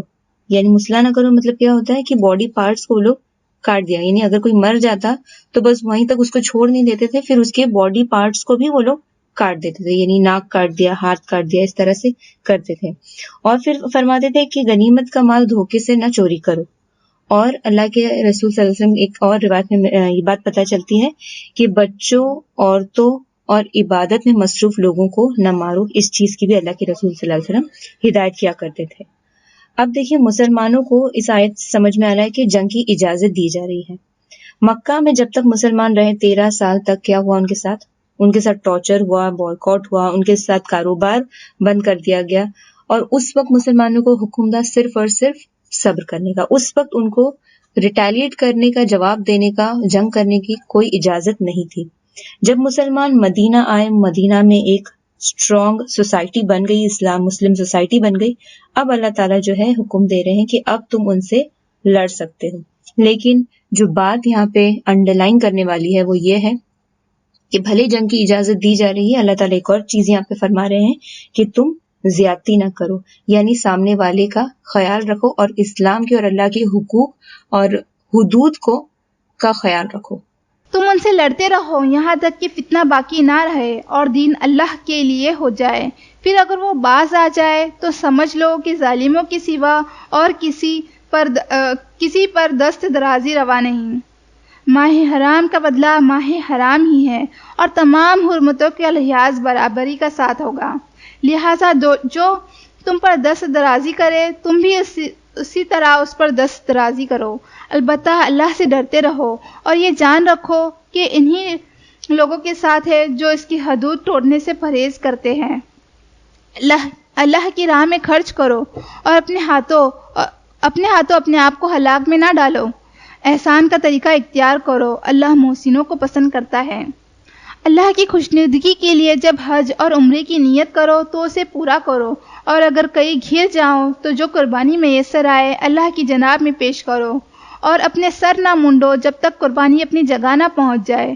مگر جو شخص مریض ہو یا جس کے سر میں کوئی تکلیف ہو تو اس بنا پر اپنا سر منوا لے تو اس سے چاہیے کہ فدیے کے طور پر روزہ رکھے یا صدقہ دے یا قربانی کرے. پھر اگر تمہیں امن نصیب ہو جائے تو تم حج سے پہلے مدینہ پہنچ جاؤ تو جو شخص تم میں سے حج کا زمانہ آنے تک عمرے کا فائدہ اٹھائے وہ حسب مقدور قربانی دے. اور اگر قربانی میسر نہ ہو تو 3 روزے حج کے زمانے میں اور 7 گھر پہنچ کر اسی طرح پورے 10 روزے رکھ لے. یہ رعایت ان لوگوں کے لیے ہے جن کے گھر مسجد حرام کے قریب نہ ہو. اللہ کے ان احکام کی خلاف ورزی سے بچو اور خوب جان لو کہ اللہ سخت سزا دینے والا ہے. حج کے مہینے سب کو معلوم ہیں. جو شخص ان مقررہ مہینوں میں حج کی نیت کرے اسے خبردار رہنا چاہیے کہ حج کے دوران میں اس سے کوئی شہوانی فعل، کوئی بدعملی، کوئی لڑائی جھگڑے کی بات سرزد نہ ہو. اور جو نیک کام تم کرو گے وہ اللہ کے علم میں ہوگا. سفر حج کے لیے زاد راہ ساتھ لے جاؤ اور سب سے بہتر زاد راہ پرہیزگاری ہے. پس اے ہوش مندو میری نافرمانی سے پرہیز کرو. یہاں پہ آیت نمبر 197 میں حج کے بارے میں آ رہا ہے، اور یہاں پہ اللہ تعالیٰ فرما رہے ہیں کہ حج کے مہینے سب کو معلوم ہے. اور کون سے ہیں حج کے مہینے؟ شوال، ذی القعدہ، ذی الحج. یعنی اگر کوئی شخص شوال میں بھی حج کی نیت سے احرام باندھ کے نکلتا ہے تو اس کا حج شمار ہوگا. اگر کوئی شخص رمضان کے مہینے میں احرام باندھ کے اس نیت سے نکلے کہ وہ حج کے لیے جا رہا ہے تو اس کا حج شمار نہیں ہوگا. کیونکہ حج جو ہے اس میں ایک حکمت ہے کہ یہ ایک اجتماعی عبادت ہے اور وہ سال میں ایک بار ہوتا ہے.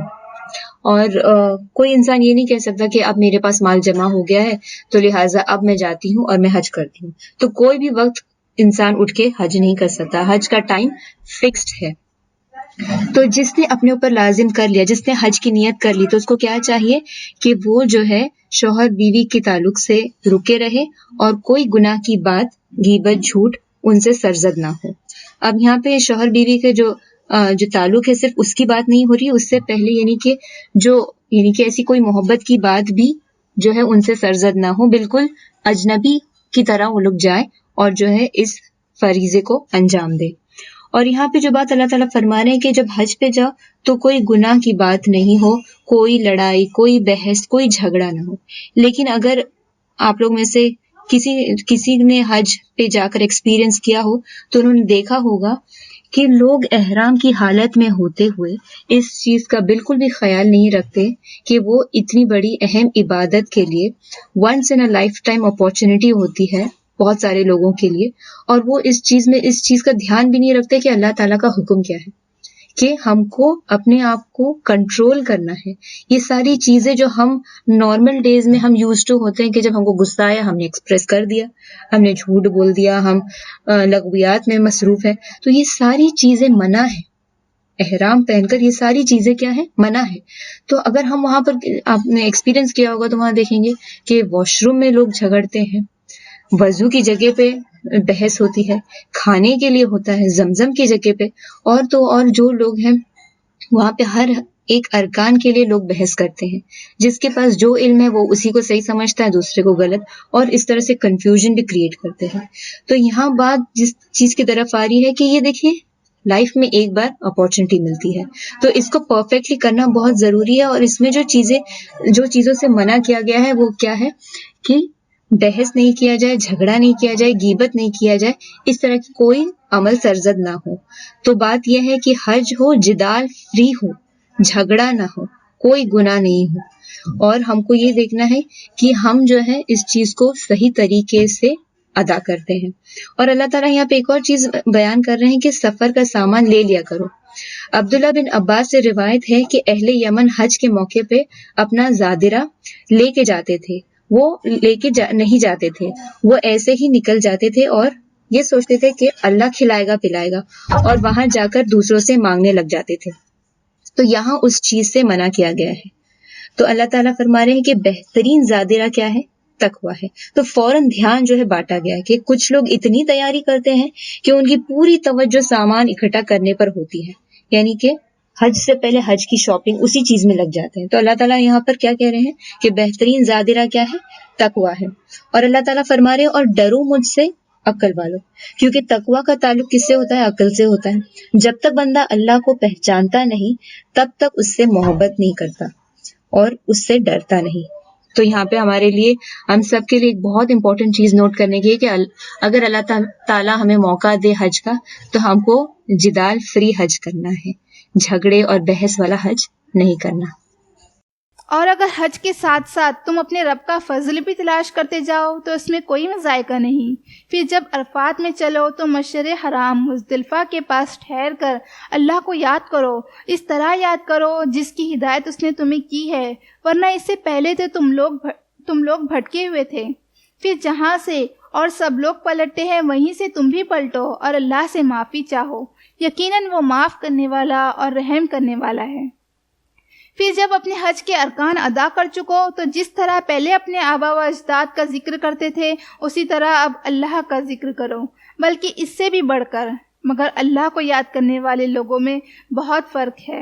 ان میں سے کوئی ایسا ہے جو کہتا ہے کہ اے ہمارے رب ہمیں دنیا ہی میں سب کچھ دے دے، ایسے شخص کے لیے آخرت میں کوئی حصہ نہیں، اور کوئی کہتا ہے اے ہمارے رب ہمیں دنیا میں بھی بھلائی دے اور آخرت میں بھی بھلائی دے اور آگ کے عذاب سے بچا۔ ایسے لوگ اپنی کمائی کے مطابق دونوں جگہ حصہ پائیں گے اور اللہ کو حساب چکاتے کچھ دیر نہیں لگتی۔ یہ گنتی کے چند روز ہے جو تمہیں اللہ کی یاد میں بسر کرنے چاہیے۔ پھر جو کوئی جلدی کر کے 2 ہی دن میں واپس ہو گیا ہو تو کوئی حرج نہیں، اور جو کچھ دیر زیادہ ٹھہر کر پلٹا ہے تو بھی کوئی حرج نہیں، بشرط یہ کہ یہ دن اس نے تقوی کے ساتھ بسر کیے ہو۔ اللہ کی نافرمانی سے بچو اور خوب جان رکھو کہ ایک روز اس کے حضور میں تمہاری پیشی ہونے والی ہے۔ انسانوں میں کوئی تو ایسا ہے جس کی باتیں دنیا کی زندگی میں تمہیں بہت بھلی معلوم ہوتی ہے اور اپنی نیک نیتی پر وہ بار بار خدا کو گواہ ٹھہراتا ہے، مگر حقیقت میں وہ بدترین دشمن حق ہوتا ہے۔ جب اسے اقتدار حاصل ہو جاتا ہے تو زمین میں اس کی ساری دوڑ دھوپ اسی لیے ہوتی ہے کہ فساد پھیلائے، کھیتوں کو غارت کرے اور نسل انسانی کو تباہ کرے۔ حالانکہ اللہ جسے وہ گواہ بنا رہا ہے فساد کو ہرگز پسند نہیں کرتا، اور جب اس سے کہا جاتا ہے کہ اللہ سے ڈرو تو اپنے وقار کا خیال اس کو گناہ پر جما دیتا ہے۔ ایسے شخص کے لیے تو بس جہنم ہی کافی ہے، اور وہ بہت برا ٹھکانہ ہے۔ دوسری طرف انسانوں میں سے کوئی ایسا بھی ہے جو رضائے الہی کی طلب میں اپنی جان کھپا دیتا ہے، اور ایسے بندوں پر اللہ بہت مہربان ہے۔ اے ایمان لانے والو، تم پورے کے پورے اسلام میں آ جاؤ اور شیطان کی پیروی نہ کرو، وہ تمہارا کھلا دشمن ہے۔ یہاں دیکھیے آیت نمبر 208 میں آ رہا ہے کہ اے لوگوں جو ایمان لائے ہو داخل ہو جاؤ اسلام میں پورے کے پورے، یعنی کافہ جو ورڈ آیا ہے، یعنی کہ ہول ہارٹیڈلی، پورے دل سے جو ہے اسلام میں داخل ہو جاؤ۔ ایمان لانے کے بعد جو سب سے پہلا چیز ہے جو ایک مومن سے، ایک مسلمان سے ایکسپیکٹڈ یہ ہے کیا کہ وہ فلی اپنے آپ کو سبمٹ کرے، پوری طرح اسلام میں داخل ہو جائے۔ اور اللہ تعالیٰ یہاں پہ فرما رہے ہیں کہ شیطان کے قدموں کی پیروی مت کرنا۔ ایک چیز یہاں پہ نوٹ کریے کہ جب بھی اے لوگوں جو ایمان لائے ہو، ایمان لائے ہو کے ساتھ جو خطاب، جو آرڈر ہوتا ہے اس کے ساتھ وہ کیا ہوتا ہے، وہ بہت زیادہ اہم ہوتا ہے، اور اس کو ماننا بہت زیادہ امپورٹنٹ ہو جاتا ہے، ضروری ہو جاتا ہے۔ اس کے بعد یہ ہے کہ ایمان کا دعویٰ کرنے کے بعد کمپلیٹ اوبیڈینس ہونا چاہیے، اور یہاں اللہ تعالیٰ ہم کو یہ کہہ رہے ہیں کہ شیطان کے طریقوں کو چھوڑ دو۔ ہمارا طریقہ کیا ہوتا ہے کہ ہم کیا کرتے ہیں، کچھ چیزوں کو مانتے ہیں دین کی اور کچھ چیزوں کو ہم چھوڑ دیتے ہیں۔ ہم دین کو بہت زیادہ لائٹلی لے لیتے ہیں، جو ہم کو ایزی لگتے ہیں احکامات ہم ان کو تو بڑے اچھے سے فالو کرتے ہیں، اور جہاں کچھ ڈیفیکلٹ لگا یا ہماری نفس پہ ڈیفیکلٹ ہوتی ہے وہ ساری چیزیں تو ہم کیا کرتے ہیں، اس کو ایک دم آرام سے ہٹا دیتے ہیں، ایک دم اگنور کر دیتے ہیں ان چیزوں کو۔ تو یہاں پہ ہم لوگوں کو کہا گیا ہے کہ شیطان کے راستے کی پیروی مت کرو۔ اب شیطان کی پیروی نہیں کرو، کیوں؟ کیونکہ دیکھیے ایک طریقہ ہوتا ہے اللہ کا راستہ صراط المستقیم، جو سیدھا راستہ ہوتا ہے، اور دوسرا راستہ ہوتا ہے شیطان کا، جو صراط المستقیم کو چھوڑ کے ہر طرح سے رائٹ لیفٹ جہاں سے چاہتا ہے وہاں سے جو ہے انسان کو بہکاتا رہتا ہے، عبادت میں خلل پیدا کرتا ہے، ہر چیز میں جو ہے وہ اپنی پوری کوشش کرتا ہے کہ جو بندہ ہے وہ بس اللہ کے راستے سے بھٹک جائے۔ صحابہ کا طریقہ کیسا تھا کہ جو دین کا احکام وہ سنتے اس پہ پورے کے پورے کھرے اترتے اور اس پر عمل کرتے، پھر چاہے وہ بھی دین کا، وہ چاہے دین کا کوئی بھی عمل ہو، عبادت سے ریلیٹڈ ہو، صلہ رحمی ہو، حسن سلوک ہو، پڑوسی کا حق ہو، حرام حلال، ہر چیز میں کیا ہے، فل سبمیشن چاہیے۔ یہ نہیں کہ ہم نے اس چیز کو مان لیا، چلو ہم کو عبادت سے جڑی ہوئی ساری چیزیں ایزی لگتی ہیں یہ ہم کریں گے، پھر جب صلہ رحمی کی بات آئے تو وہ ہم سے نہیں ہوگا۔ یہ حرام حلال میں جو ہے یہ ہم کو ٹھیک لگتا ہے، یہ حلال ہم کریں گے، اور یہاں حرام سے رکنے کے لیے کہا گیا تو یہ چیزیں ہم نہیں چھوڑ سکتے۔ تو یہ کیا ہے، یہ پورا کا پورا اسلام میں داخل ہونا نہیں ہے۔ یہ اللہ تعالیٰ ہم سے کیا فرما رہے ہیں کہ اے لوگوں جو ایمان لائے ہو کیا کرو، اسلام میں پورے کے پورے داخل ہو جائے۔ اللہ تعالیٰ سے دعا ہے کہ اللہ تعالیٰ ہم کو اس پر استقامت دے۔ یہاں پہ آیت نمبر 215 میں آیا ہے کہ وہ سوال کرتے ہیں آپ سے کہ ہم کیا خرچ کریں، یعنی وہ سوال کرتے ہیں مطلب صحابہ سوال کرتے ہیں۔ اب صحابہ کے سوال بہت کم سوال کیا کرتے تھے، وہ کرتے کیا تھے، آبزرو کرتے تھے اللہ کے رسول صلی اللہ علیہ وسلم کو اور ان کی اطاعت کرتے تھے، جو چیز وہ سمجھاتے تھے، جو احکام بتاتے تھے وہ کیا کرتے تھے، وہ اس پر عمل کرتے تھے۔ اور قرآن میں کچھ 13 مسائل ہیں جو انہوں نے سوال کیے جن کا جواب دیا گیا ہے، اور ہمارا طریقہ یہ ہوتا ہے کہ ہم اتنے سوال کرتے ہیں لیکن عمل بہت تھوڑا کرتے ہیں۔ بعض دفعہ تو اکثر ہمارے سوال جو ہوتے ہیں یوزلیس ہوتے ہیں، اور کوشچن کرنے کا مطلب یہ ہوتا ہے کہ ہم صرف چاہتے ہیں کہ ہم کو اپنے مرضی کا آنسر مل جائے، ہم کو عمل سے کوئی لینا دینا نہیں ہوتا ہے۔ اب یہاں پر جو بات آ رہی ہے، وہ جو کوشچن ہے وہ ہے نفلی صدقہ کے بارے میں، کہ ہم کیا خرچ کریں، تو نفلی صدقات کے بارے میں آ رہا ہے۔ تو اللہ تعالیٰ کیا فرما رہے ہیں کہ کہہ دیجئے کہ جو بھی تم خرچ کرو مال میں سے، اینی کوانٹٹی اینی کوالٹی، سب سے پہلے مستحق ڈیزرونگ کون ہے، والدین۔ یعنی جو بھی تم مال خرچ کرو تو سب سے پہلے کون مستحق ہے، تمہارے والدین۔ اچھا، اب یہاں پہ بیوی بچے نہیں فرمایا، تو بیوی بچے پر آدمی کو خرچ کرنا اس کی ذمہ داری ہے۔ تو یہاں پہ جو نفلی صدقات کی بات ہے تو کیا کہا کہ سب سے پہلے ڈیزرونگ کون ہے، والدین۔ اور کیونکہ یہاں پہ نفلی صدقات کی بات آ رہی ہے تو اس کے بعد پھر اللہ تعالیٰ نے ایک لسٹ بھی بتا دی کہ کیا کریں، سب سے پہلے اب کون ڈیزرو کرتا ہے، والدین ہے، پھر اس کے بعد رشتے دار ہے جس میں بہن بھائی، ان کے بچے، چچا ہے، ماموں ہے، خالہ ہے، نواسا نواسی. پھر اس کے بعد فرمایا کہ یتیموں کو دو. پھر کس کو دو؟ مسکین، فقیر، مسافر، محتاج، ان سارے لوگوں کو دو. ایک لسٹ اللہ تعالیٰ نے بتا دی. اور اس کے بعد اللہ تعالیٰ نے ایک چیز جو کہ یہاں پہ جو ایک بہت ہی کیچنگ چیز ہے وہ یہ ہے کہ اللہ تعالیٰ نے فرمایا من خیرن کہہ کے نیکی کو ایک دم عام کر دیا. ایک دم اس کو ریسٹرکٹ نہیں کیا کہ بس یہ کرو گے تو ہی اجر ملے گا، اس کو دو گے تو ہی اجر ملے گا. نہیں، نیکی کو ڈیفائن نہیں کیا، من خیرن کر کے ایک دم عام کر دیا. اب اکثر ہم لیڈیز یہ سوچتے ہیں کہ ہمارے پاس پیسہ کہاں سے آئے گا، ہمارے پاس تو اتنا ہی ہوتا ہے کہ جتنا ہم گھر کے لیے خرچ کر سکیں. ہم ایکسٹرا کہاں سے ہمارے پاس پیسہ ہوگا کہ ہم صدقہ خیرات بھی کریں. تو جو بات میں نے کہی کہ من خیرن، تو یعنی کہ ناٹ نیسیسری کہ آپ مال ہی خرچ کریں. آپ بہت ساری اور چیزیں بھی ہیں جن کو خرچ کر کے اجر کما سکتے ہیں. جیسے سب سے چھوٹی چیز اور ایزی چیز یہ ہے کہ مسکرانا، اسمائل کرنا، کیونکہ مسکرا کر کسی کو دیکھنا یہ بھی کیا ہے؟ صدقہ ہے. اگر انسان کے پاس مال نہیں ہے تو کیا کر سکتا ہے؟ کسی کی اپنی جان سے مدد کر سکتا ہے، یعنی کسی کی ہیلپ کر سکتا ہے، کسی کے کام آ سکتا ہے. اگر نہیں تو کسی کو وقت دے سکتا ہے. اگر کسی کے پاس کوئی خدا نخواستہ کوئی ایسی سچویشن آ گئی کہ اس کو پیسے کی ضرورت نہیں ہے، اس کو کوئی انسان چاہیے جو اس وقت اس کے پاس کھڑا رہے، اس کی مدد کرے، تو ایسے وقت میں ہم کام آ سکتے ہیں کسی کے. یا اگر ہمارے پاس کوئی علم ہے جو اللہ تعالیٰ نے ہم کو دیا ہے، وہ لوگوں کو دیکھ کر ہم کیا کر سکتے ہیں؟ نیکی کما سکتے ہیں. تو علم سیکھنا، سکھانا، اس کی تعلیم دینا، یہ ساری چیزیں کیا ہو گئی ہیں؟ یہ ساری نیکیوں میں آ گئی. اب ہم سوچیں گے اچھا کہ گھر بیٹھے بیٹھے ہم کیسے یہ کر سکتے ہیں؟ ورک فرام ہوم ہم کیا کریں؟ ہم کیسے نیکی کما سکتے ہیں؟ اب ہم باہر بھی نہیں جائیں گے، ہم کس طرح سے گھر بیٹھے بیٹھے نیکی کما سکتے ہیں؟ تو دیکھیے، اگر ہماری نیت، ہم کوئی بھی کام کریں، اگر ہماری نیت، ہمارا مقصد یہ ہو کہ ہم ہر کام اللہ کی رضا اور اللہ سے اجر ایکسپیکٹ کرتے ہوئے کر رہے ہیں، تو کیا ہوگا؟ وہ ساری چیزیں ہمارے لیے نیکی میں شمار ہو جائے گی. تو نیکسٹ ٹائم ہم کو اس چیز کا دھیان رکھنا ہے کہ اگر بھلے ہم کام کریں اپنے بچوں کے لیے، اپنے گھر والوں کے لیے، بچوں کو ہی کھلائے پلائے بنا کے ان کی خدمت کریں، لیکن نیت کیا رکھیں کہ اللہ تعالیٰ اس مشقت پہ میں تجھ سے اجر چاہتی ہوں. ایک حدیث ہے عبداللہ بن مسعود رضی اللہ عنہ کی بیوی زینب رضی اللہ عنہ، ان کے پاس کچھ ہنر تھا جس سے وہ کماتی اور وہ اپنے شوہر اور بچوں پہ خرچ کرتی. کیونکہ ان کے شوہر کے پاس کوئی کام نہیں تھا، تو ایک بار اللہ کے رسول صلی اللہ علیہ وسلم کی وہ مجلس میں گئی اور وہاں پہ انہوں نے صدقہ خیرات کے بارے میں سنا. تو ان کے دل میں بھی آیا کہ میں بھی کچھ خرچ کروں. تو گھر آئیں اور کہنے لگی، تم لوگوں پر خرچ کرنے سے میرے پاس کچھ باقی نہیں رہتا، میں صدقہ کرنا چاہتی ہوں، لہٰذا میں تم لوگوں پہ خرچ نہیں کروں گی. تو عبداللہ بن مسعود رضی اللہ عنہ نے کہا کہ تم ایسا فیصلہ کرنے سے پہلے اللہ کے رسول صلی اللہ علیہ وسلم سے پوچھ لو. تو نبی صلی اللہ علیہ وسلم نے ان سے کہا کہ تم جو یہ خرچ کرتی ہو اس پر تم کو دوہرا اجر ملتا ہے، ایک تو صلہ رحمی کا اور دوسرا صدقہ کرنے کا. تو بات دراصل یہ ہے کہ ہمیں اپنے دل جگانے کی ضرورت ہے. گھر کے ہی کام کریں لیکن اس کا اجر اپنے رب سے ملنے کی امید رکھیں. جو صاف صاف ہدایت تمہارے پاس آ چکی ہے، اگر ان کو پا لینے کے بعد پھر تم سے لغزش ہو کھائی تو خوب جان رکھو کہ اللہ سب پر غالب اور حکیم و دانا ہے.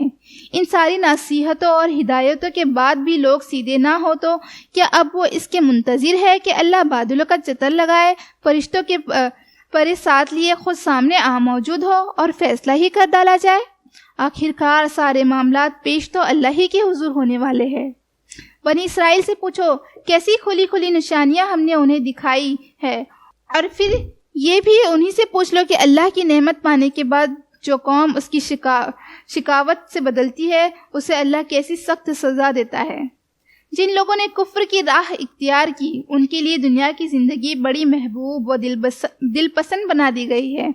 ایسے لوگ ایمان کی راہ اختیار کرنے والوں کا مذاق اڑاتے ہیں، مگر قیامت کے روز پرہیزگار لوگ ہی ان کے مقابلے میں عالی مقام ہوگے.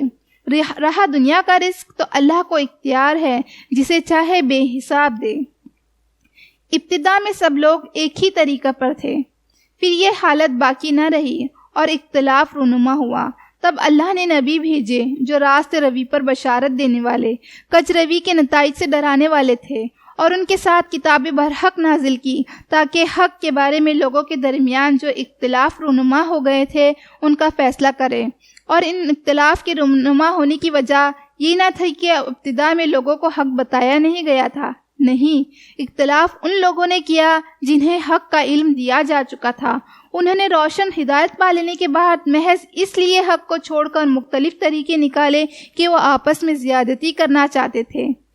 پس جو لوگ انبیاء پر ایمان لے آئے انہیں اللہ نے اپنے اذن سے اس حق کا راستہ دکھایا جس میں لوگوں نے اختلاف کیا تھا۔ اللہ جسے چاہتا ہے راہ راست دکھاتا ہے۔ پھر کیا تم لوگوں نے یہ سمجھ رکھا ہے کہ یوں ہی جنت میں داخلہ تمہیں مل جائے گا، حالانکہ ابھی تم پر وہ کچھ نہیں گزرا جو تم سے پہلے ایمان والوں پر گزرا۔ ان پر سختیاں گزری، مصیبتیں آئی، ہلا مارے گئے، حتیٰ کہ وقت کا رسول اور اس کے ساتھی اہل ایمان چیخ اٹھے کہ اللہ کی مدد کب آئے گی۔ اس وقت انہیں تسلی دی گئی کہ ہاں اللہ کی مدد قریب ہے۔ لوگ پوچھتے ہیں ہم کیا خرچ کریں؟ جواب دو کہ جو مال بھی تم خرچ کرو اپنے والدین پر، رشتہ داروں پر، یتیموں پر اور مسکینوں اور مسافروں پر خرچ کرو، اور جو بھلائی بھی تم کرو گے اللہ اس سے باخبر ہے۔ تمہیں جنگ کا حکم دیا گیا ہے اور وہ تمہیں ناگوار ہے۔ ہو سکتا ہے کہ ایک چیز تمہیں ناگوار ہو اور وہی تمہارے لیے بہتر ہو، اور ہو سکتا ہے کہ ایک چیز تمہیں پسند ہو اور وہی تمہارے لیے بری ہو۔ اللہ جانتا ہے، تم نہیں جانتے۔ لوگ پوچھتے ہیں ماہ حرام میں لڑنا کیسا ہے؟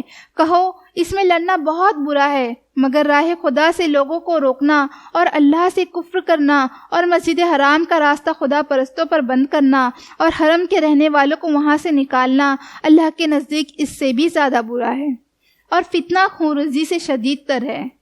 وہ تو تم سے لڑے ہی جائیں گے، حتیٰ کہ ان کا بس چلے تو تمہارے دین سے تم کو پھیر لے جائے۔ اور یہ خوب سمجھ لو کہ تم میں سے جو کوئی اپنے دین سے پھرے گا اور کفر کی حالت میں جان دے گا، اس کے اعمال دنیا اور آخرت دونوں میں ضائع ہو جائیں گے۔ ایسے سب لوگ جہنمی ہیں اور ہمیشہ جہنم ہی میں رہیں گے، بخلاف اس کے جو لوگ ایمان لائے اور جنہوں نے خدا کی راہ میں اپنے گھر بار چھوڑا اور جہاد کیا، وہ رحمت الہی کے جائز امیدوار ہے، اور اللہ ان کی لغزشوں کو معاف کرنے والا اور اپنی رحمت سے انہیں نوازنے والا ہے۔ پوچھتے ہیں شراب اور جوئے کا کیا حکم ہے؟ کہو ان دونوں چیزوں میں بڑی خرابی ہے، اگرچہ ان میں لوگوں کے لیے کچھ منافع بھی ہے، مگر ان کا گناہ ان کے فائدے سے بہت زیادہ ہے۔ پوچھتے ہیں ہم راہ حق میں کیا خرچ کریں؟ کہو جو کچھ تمہاری ضرورت ہے اس سے زیادہ ہو۔ اسی طرح اللہ تمہارے لیے صاف صاف احکام بیان کرتا ہے، شاید کہ تم دنیا و آخرت دونوں کی فکر کرو۔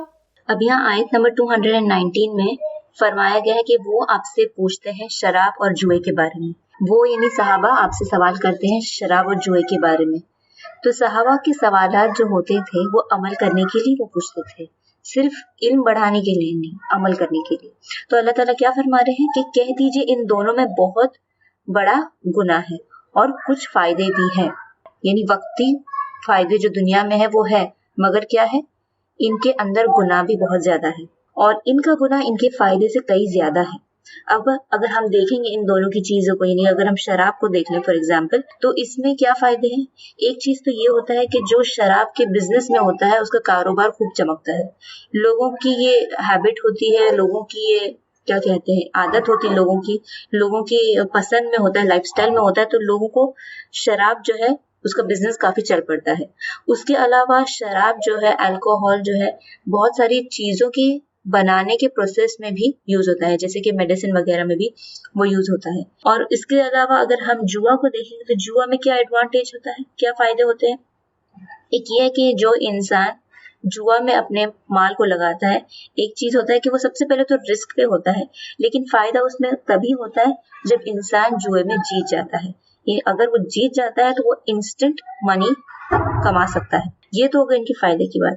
اب ان میں نقصانات بھی ہیں، اللہ تعالیٰ فرما رہے، جیسے کہ شراب، جب انسان شراب پیتا ہے اور اس کا عادی ہو جاتا ہے تو کیا ہوتا ہے کہ وہ اپنا کنٹرول لوز کرتا ہے، یعنی اس کو ہوش نہیں رہتا اپنے آپ کو، وہ اپنے باڈی کو بھی نہیں سنبھال پاتا ہے، اور شراب اور نشے کی حالت میں وہ جو باتیں کرتا ہے وہ اس کا بھی ہوش نہیں ہوتا ہے، وہ کچھ بھی بولتا ہے اور کچھ بھی برائی منہ سے نکالتا ہے، اور ایسا کرنے سے بہت سارے رشتے بھی افیکٹ ہوتے ہیں اور لوگوں کے دلوں کو ٹھیس پہنچتی ہے، اور جب وہ پیریڈ جب اس کا نشہ اتر جاتا ہے، اس کے بعد اس کو کیا ہوتا ہے، گلٹ ہوتا ہے کہ اس نے کیا کچھ کہہ دیا ہے، اور انسان جب شراب کی عادت ہوتی ہے تو وہ اتنا پیسہ اس میں خرچ کرتا ہے کہ جو ہے لوگوں کو ان کے حق سے روک دیتا ہے.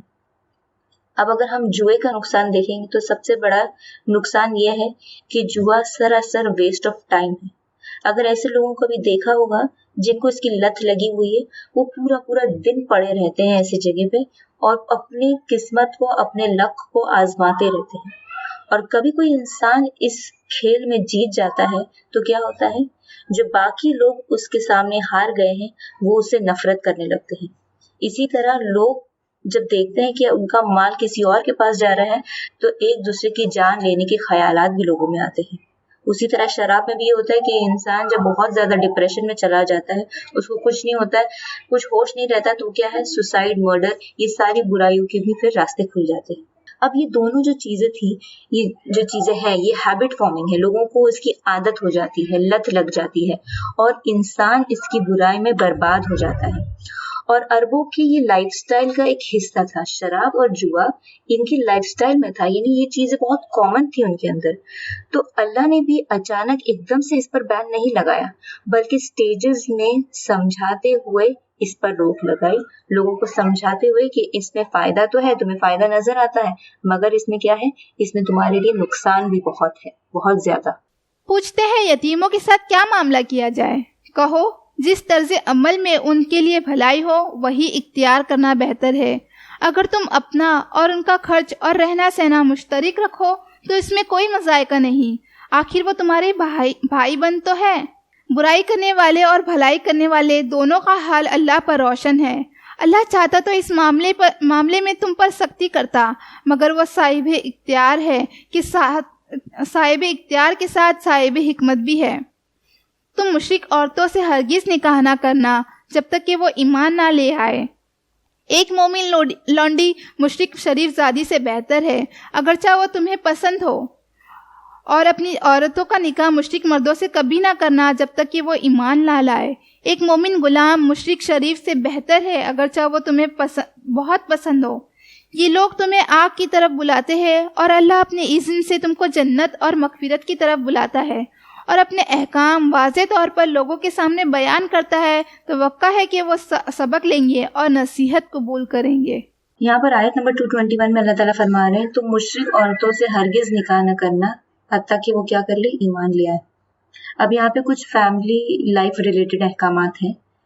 یہاں پہ جو بات سمجھنے کی وہ یہ ہے کہ مرد اور عورت صرف ایک دوسرے کے لیے انٹرٹینمنٹ کے لیے نہیں ہے، بلکہ مرد اور عورت کا رشتہ، میاں بیوی کا رشتہ اس لیے ہوتا ہے کہ ان سے اولاد ہو اور ایک خاندان وجود میں آئے. نکاح کی بنیاد دین پر ہونی چاہیے. اللہ کے رسول صلی اللہ علیہ وسلم کی وہ حدیث آپ لوگوں کو یاد ہوگی کہ ایک عورت سے 4 چیزوں کے لیے شادی کی جاتی ہے. ایک تو اس کے مال، دوسرا اس کی خوبصورتی، تیسرا اس کا حسب نسب اور چوتھا ہے اس کے دین. تو جب تم نکاح کرو تو کس چیز کو دیکھو، کس چیز کو پریفرنس دو، اس کے دین کو. تو نکاح کی بنیاد دین پر ہونی چاہیے. اگر شوہر اور بیوی میں دین ہوگا، دین کی امپورٹنس ہوگا، وہ خود دین پر ہوں گے تو اپنے حقوق اچھی طرح نبھا سکیں گے اور ایک دوسرے کے رائٹس کا خیال رکھیں گے. اور اللہ تعالیٰ فرما رہے کہ تم نکاح نہ کرو. اب مشرک مردوں سے فرمایا جا رہا ہے کہ مشرک عورتوں سے تم نکاح نہ کرو، کیونکہ اس کے پیچھے بھی دیکھیے حکمت ہے. اللہ تعالیٰ جو چیز سے منع فرما رہے ہیں اس کے پیچھے بھی حکمت ہے. سب سے پہلے تو یہ ہے کہ ایک گھر کو چلانے والی اور گھر کا نظام، پورے سسٹم کو ہینڈل کرنے والی ہوتی ہے عورت. تو اللہ تعالیٰ یہاں فرمایا کہ تم مشرکہ عورتوں سے نکاح مت کرو، کیونکہ کیا ہوگا، وہ اپنے حساب سے ساری چیزیں چلائیں گی، ماڈیفائی کریں گی، اور کیا ہوگا، انسان کو اپنے دین پر پھر کمپرومائز کرنا پڑے گا. اور پھر یہ ہے کہ ان لوگوں میں بحث ہوگی، ڈس اگریمنٹ ہوگی. ایک تو یہ ہوگا کہ عبادت کے طریقے دونوں کے مختلف ہیں، دونوں کے زندگی جینے کے لائف سٹائل طور طریقے الگ ہیں. تو کیا ہوگا، ہر چیز میں بحث ہوگی. اور ایسے رشتے سے، یہ اس طرح کا جو رشتہ ہوتا ہے اس سے کیا ہوگا، خاندانی رشتے جو ہے افیکٹ ہوتے ہیں. سوشل جو ریلیشنز ہوتے ہیں، ہمارے جو آس پاس کے ملنے جلنے والے ہیں، ان میں جو ہے یہ ہمارے رشتے جو ہے بہت متاثر ہوتے ہیں. تو اللہ تعالیٰ فرما رہے تم ان سے نکاح نہ کرو یہاں تک کہ وہ ایمان لے آئے. تو اللہ تعالیٰ فرما رہے ورنہ ایک غلام سیدھی سادھی عورت بہتر ہے ایک مشرک عورت سے جو تمہیں بھلی لگتی ہے. یعنی کہ ایک مشرکہ عورت سے اس کے کمپیریزن میں بیٹر کیا ہے، ایک غلام مومن عورت. اس سے ہم کو پتہ چلتا ہے کہ ایمان کا وزن کتنا ہے، یعنی ایمان کی اہمیت کیا ہے۔ اگر ہمارا اپنا ایمان مضبوط ہوگا تو کیا ہوگا؟ ہم کبھی بھی اپنے ایمان کو کمپرومائز کر کے کسی مشرک یا مشرکہ سے نکاح نہیں کریں گے، یعنی اس چیز کا ایک مومن بندہ خیال رکھے گا۔ جہاں انسان دین پر قائم نہیں رہ سکتا تو کیا ہوتا ہے؟ اس کا مطلب آٹومیٹکلی وہ خود کو جہنم کی طرف اور جہنم کے راستے پر لے جاتا ہے، اور اللہ تعالیٰ ہم کو کہاں بلا رہے ہیں؟ جنت کی طرف اللہ تعالیٰ ہم کو بلا رہے ہیں۔ تو اللہ کے جتنے بھی حکم اور احکام ہوتے ہیں انسان کے لیے، بھلے ہم کو وہ نہیں سمجھ میں آتے، ان کے پیچھے کیا حکمت ہے ہم نہیں جان پاتے، لیکن ہر چیز میں کیا ہے؟ ہمارے لیے خیر اور بھلائی ہی چھپی ہوتی ہے۔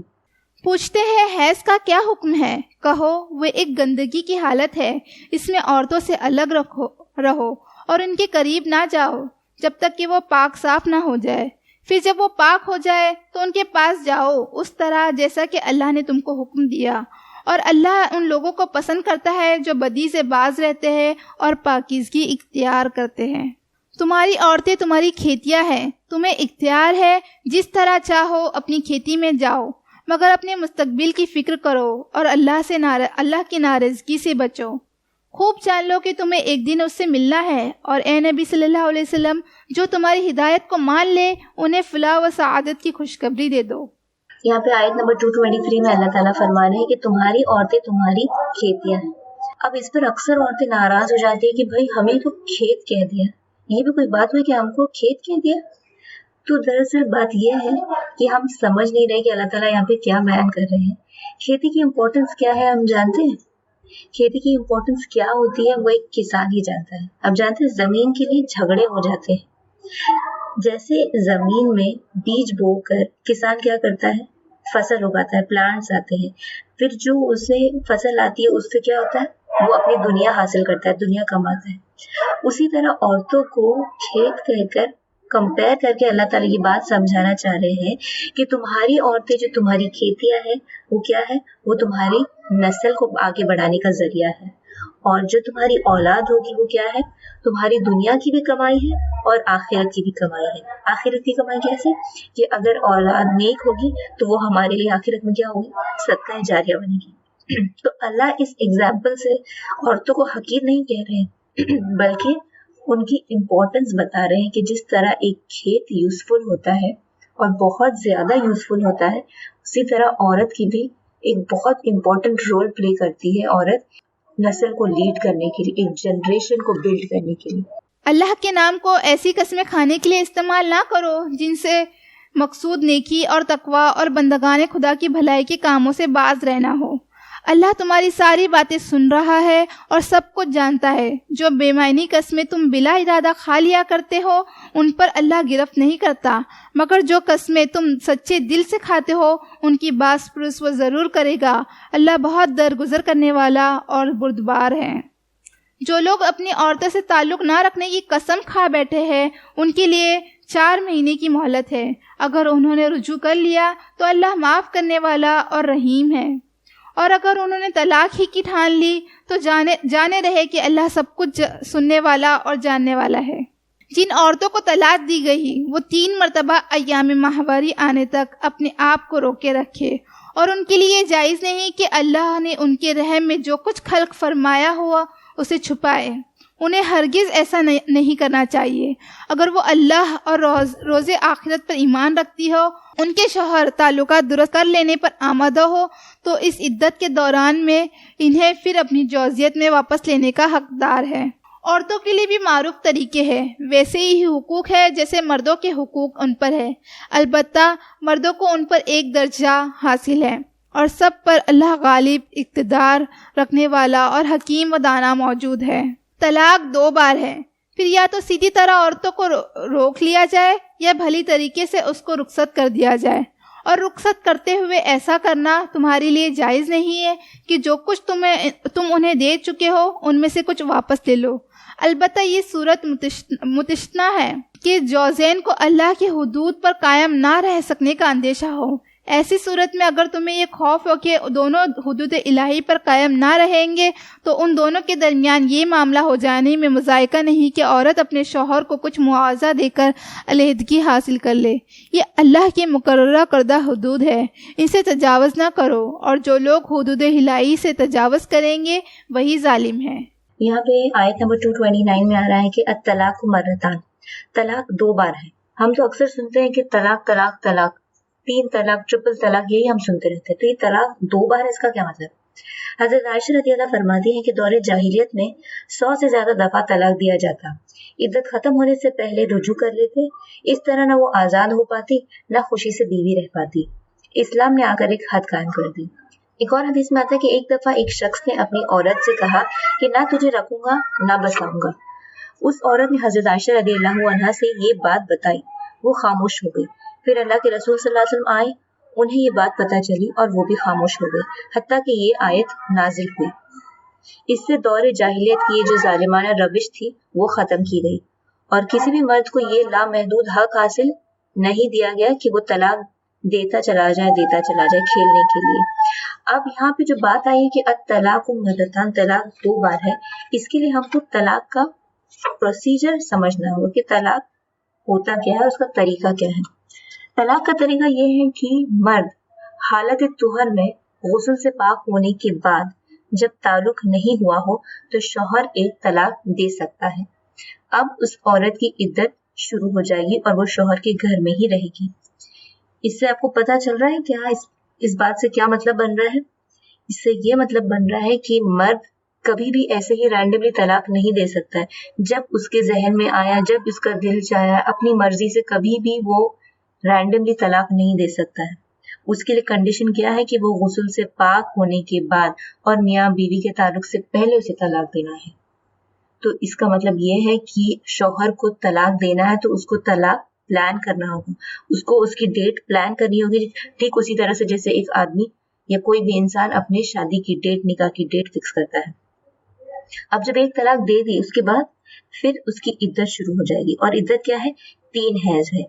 اب اگر اس دوران شوہر رجوع کر لیتا ہے تو وہ پھر سے 1 ہو جائیں گے۔ پھر سمجھ لی دوبارہ پھر کبھی فساد ہوا، اس کو غصہ آیا اور اس نے پھر ایک بار طلاق کہا یا لکھ کر دیا تو پھر اس کی عدت شروع ہو جائے گی۔ عورت شوہر کے گھر میں ہی رہے گی۔ پھر اگر 3 حیض کے اندر شوہر رجوع کر لے تو واپس بیوی کو رکھ سکتا ہے۔ اب اگر آپ سمجھ لیجیے یہ 2 طلاق ہو چکے لائف میں، اب پھر ان فیوچر اگر شوہر کو غصہ آیا یا کوئی ایسی سچویشن پیش آئی اور پھر وہ تیسری بار طلاق دیتا ہے تو اب یہ تیسرا طلاق ہوگا اور یہ فائنل طلاق ہوگا، اور یہ بائن ہے، یعنی رجوع نہیں کر سکتا۔ اب وہ کیا کرے گی عورت؟ وہ وہاں سے چلی جائے گی۔ اسی طرح پہلی یا دوسری طلاق میں شوہر رجوع نہیں کرتا اور عدت گزرنے کے بعد کیا ہوتا ہے؟ عورت آزاد ہو جاتی ہے، یعنی وہ اس نکاح کے کانٹریکٹ سے فری ہو جاتے ہیں۔ اب اگر اس کو پرپوزل آتے ہیں، ان میں ہو سکتا ہے کہ اس کے پہلے شوہر کا بھی ہو، تب عورت کے ذمہ ہے وہ جو ڈیسیشن لینا چاہتی ہے وہ لے سکتی ہے، جس سے نکاح کرنا چاہتی ہے وہ کر سکتی ہے۔ اب اگر شوہر رجوع نہیں کرتا، اللہ تعالیٰ فرماتے ہیں کہ اس کو اچھی طرح سے رخصت کر دو، یعنی اب وہ لوگ ڈپارٹ ہو رہے ہیں، الگ ہو رہے ہیں، تو اللہ تعالیٰ کا حکم کیا ہے کہ اچھی طرح سے رخصت کر دو۔ یہ نہیں کہ بس اب طلاق دے دی اب دھکے مار کے نکال دو۔ تو یہ کیا ہے؟ اسلامی طریقہ بھی سکھا رہا ہے کہ کیا طریقہ ہے کہ عورت کو دھکے مار کے نہ نکالا جائے، ٹھیک ہے، حسن سلوک کے ساتھ اچھی بھلی طریقے سے رخصت کیا جائے۔ اب دیکھیے عدت میں کوئی بھی پروپوزل نہیں دے سکتا، عدت کے بعد جو ہے پیغام ہے، پروپوزل آ سکتے ہیں۔ اگر طلاق یا رجعی میں شوہر نے رجوع نہیں کیا اور بیوی آزاد ہو گئی، اب وہ اسے واپس لانا چاہتا ہے تو کیا ہوگا؟ ایسے ہی نہیں وہ دونوں ڈیسائیڈ کر کے چلو ٹھیک ہے طلاق ولاق کا سب کیس ہو گیا، ختم ہو گیا، چلو اب واپس سے ہم 1 ہو جاتے، نہیں، اب عدت گزر گئی، رجوع نہیں ہوا تو اب کیا ہوگا؟ اب پھر 1 ہونا ہے تو نیا نکاح ہوگا، نیا مہر ہوگا، گواہ ولی سب پھر سے سب نئے طریقے سے نکاح ہوگا۔ یہ ہے طلاق کا طریقہ۔ پھر اگر 2 بار طلاق دینے کے بعد شوہر نے عورت کو تیسری بار طلاق دے دی تو وہ عورت پھر اس کے لیے حلال نہ ہوگی، الا یہ کہ اس کا نکاح کسی دوسرے شخص سے ہوا ہو اور وہ اسے طلاق دے دے۔ تب اگر پہلا شوہر یہ عورت دونوں یہ خیال کرے کہ حدود الہی پر قائم رہیں گے تو ان کے لیے ایک دوسرے کی طرف رجوع کر لینے میں کوئی مذائقہ نہیں۔ یہ اللہ کی مقررہ کردہ حدیں ہیں جنہیں وہ ان لوگوں کو ہدایت کے لیے واضح کر رہا ہے اور جو اس کی حدود کو توڑنے کا انجام جانتے ہیں. اور جب تم لوگوں کو طلاق دے دو جب تم لوگوں کو طلاق دے دو اور ان کی عدت پوری ہو جانے کو آ جائے تو یا تو بھلے طریقے سے انہیں روک لو یا بھلے طریقے سے رخصت کر دو. محض ستانے کی خاطر انہیں نہ روکے رکھنا یہ زیادتی ہوگی، اور جو ایسا کرے گا وہ در حقیقت آپ اپنے ہی اوپر ظلم کرنے والا ہے. اللہ کی آیت کا کھیل نہ بناؤ. بھول نہ جاؤ کہ اللہ نے کس نعمت عظمیٰ سے تمہیں سرفراز کیا.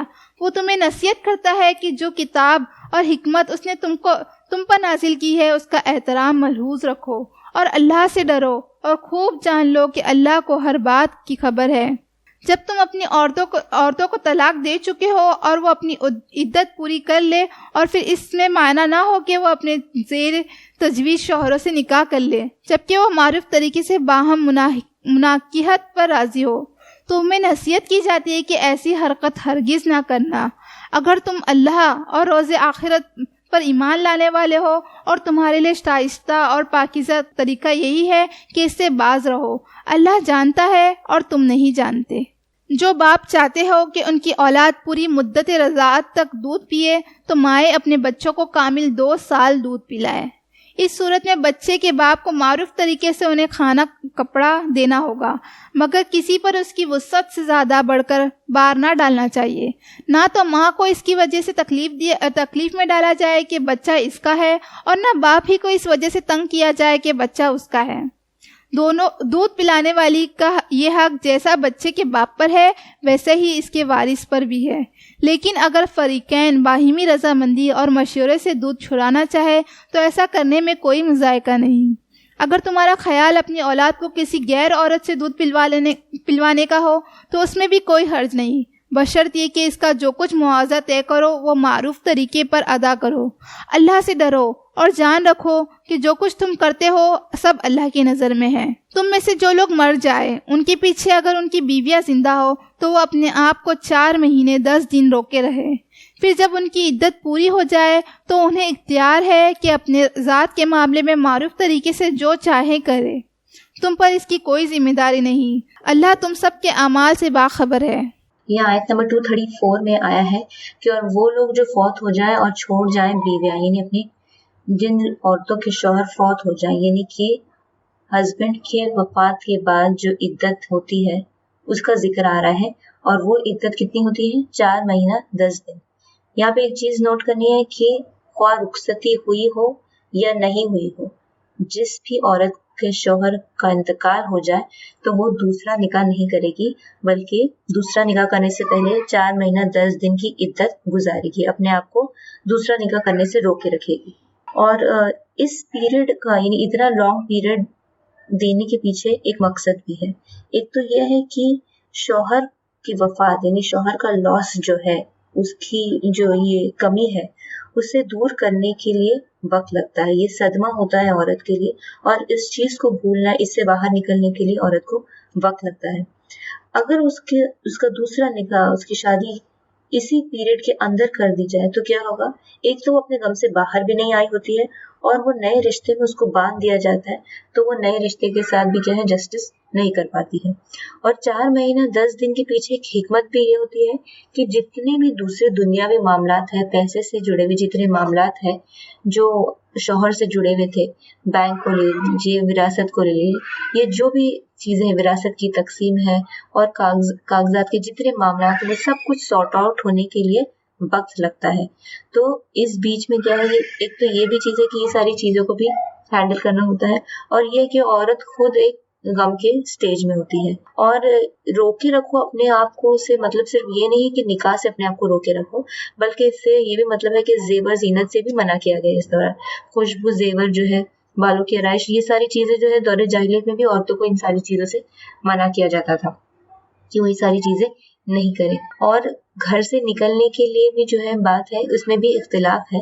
ایک تو چیز یہ ہے کہ جب عورت کا شوہر فوت ہو جائے تو اس کو اپنی عدت وہی گزارنا چاہیے جس گھر میں اس کا شوہر فوت ہوا ہے. اب اگر اس کے گھر میں کوئی اور نہیں ہے اور اس کو ضرورت کے کاموں کے لیے باہر جانا پڑ رہا ہے تو کیا ہے، علماؤں کا کہنا ہے کہ وہ باہر جا سکتی ہے۔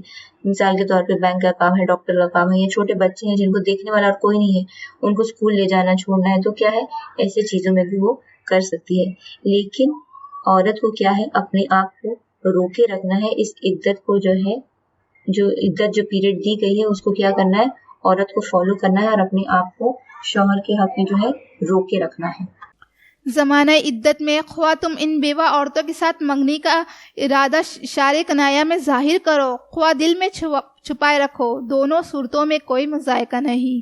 اللہ جانتا ہے کہ ان کا خیال تو تمہارے دل میں آئے گا ہی، مگر دیکھو خفیہ عہد و پیمان نہ کرنا۔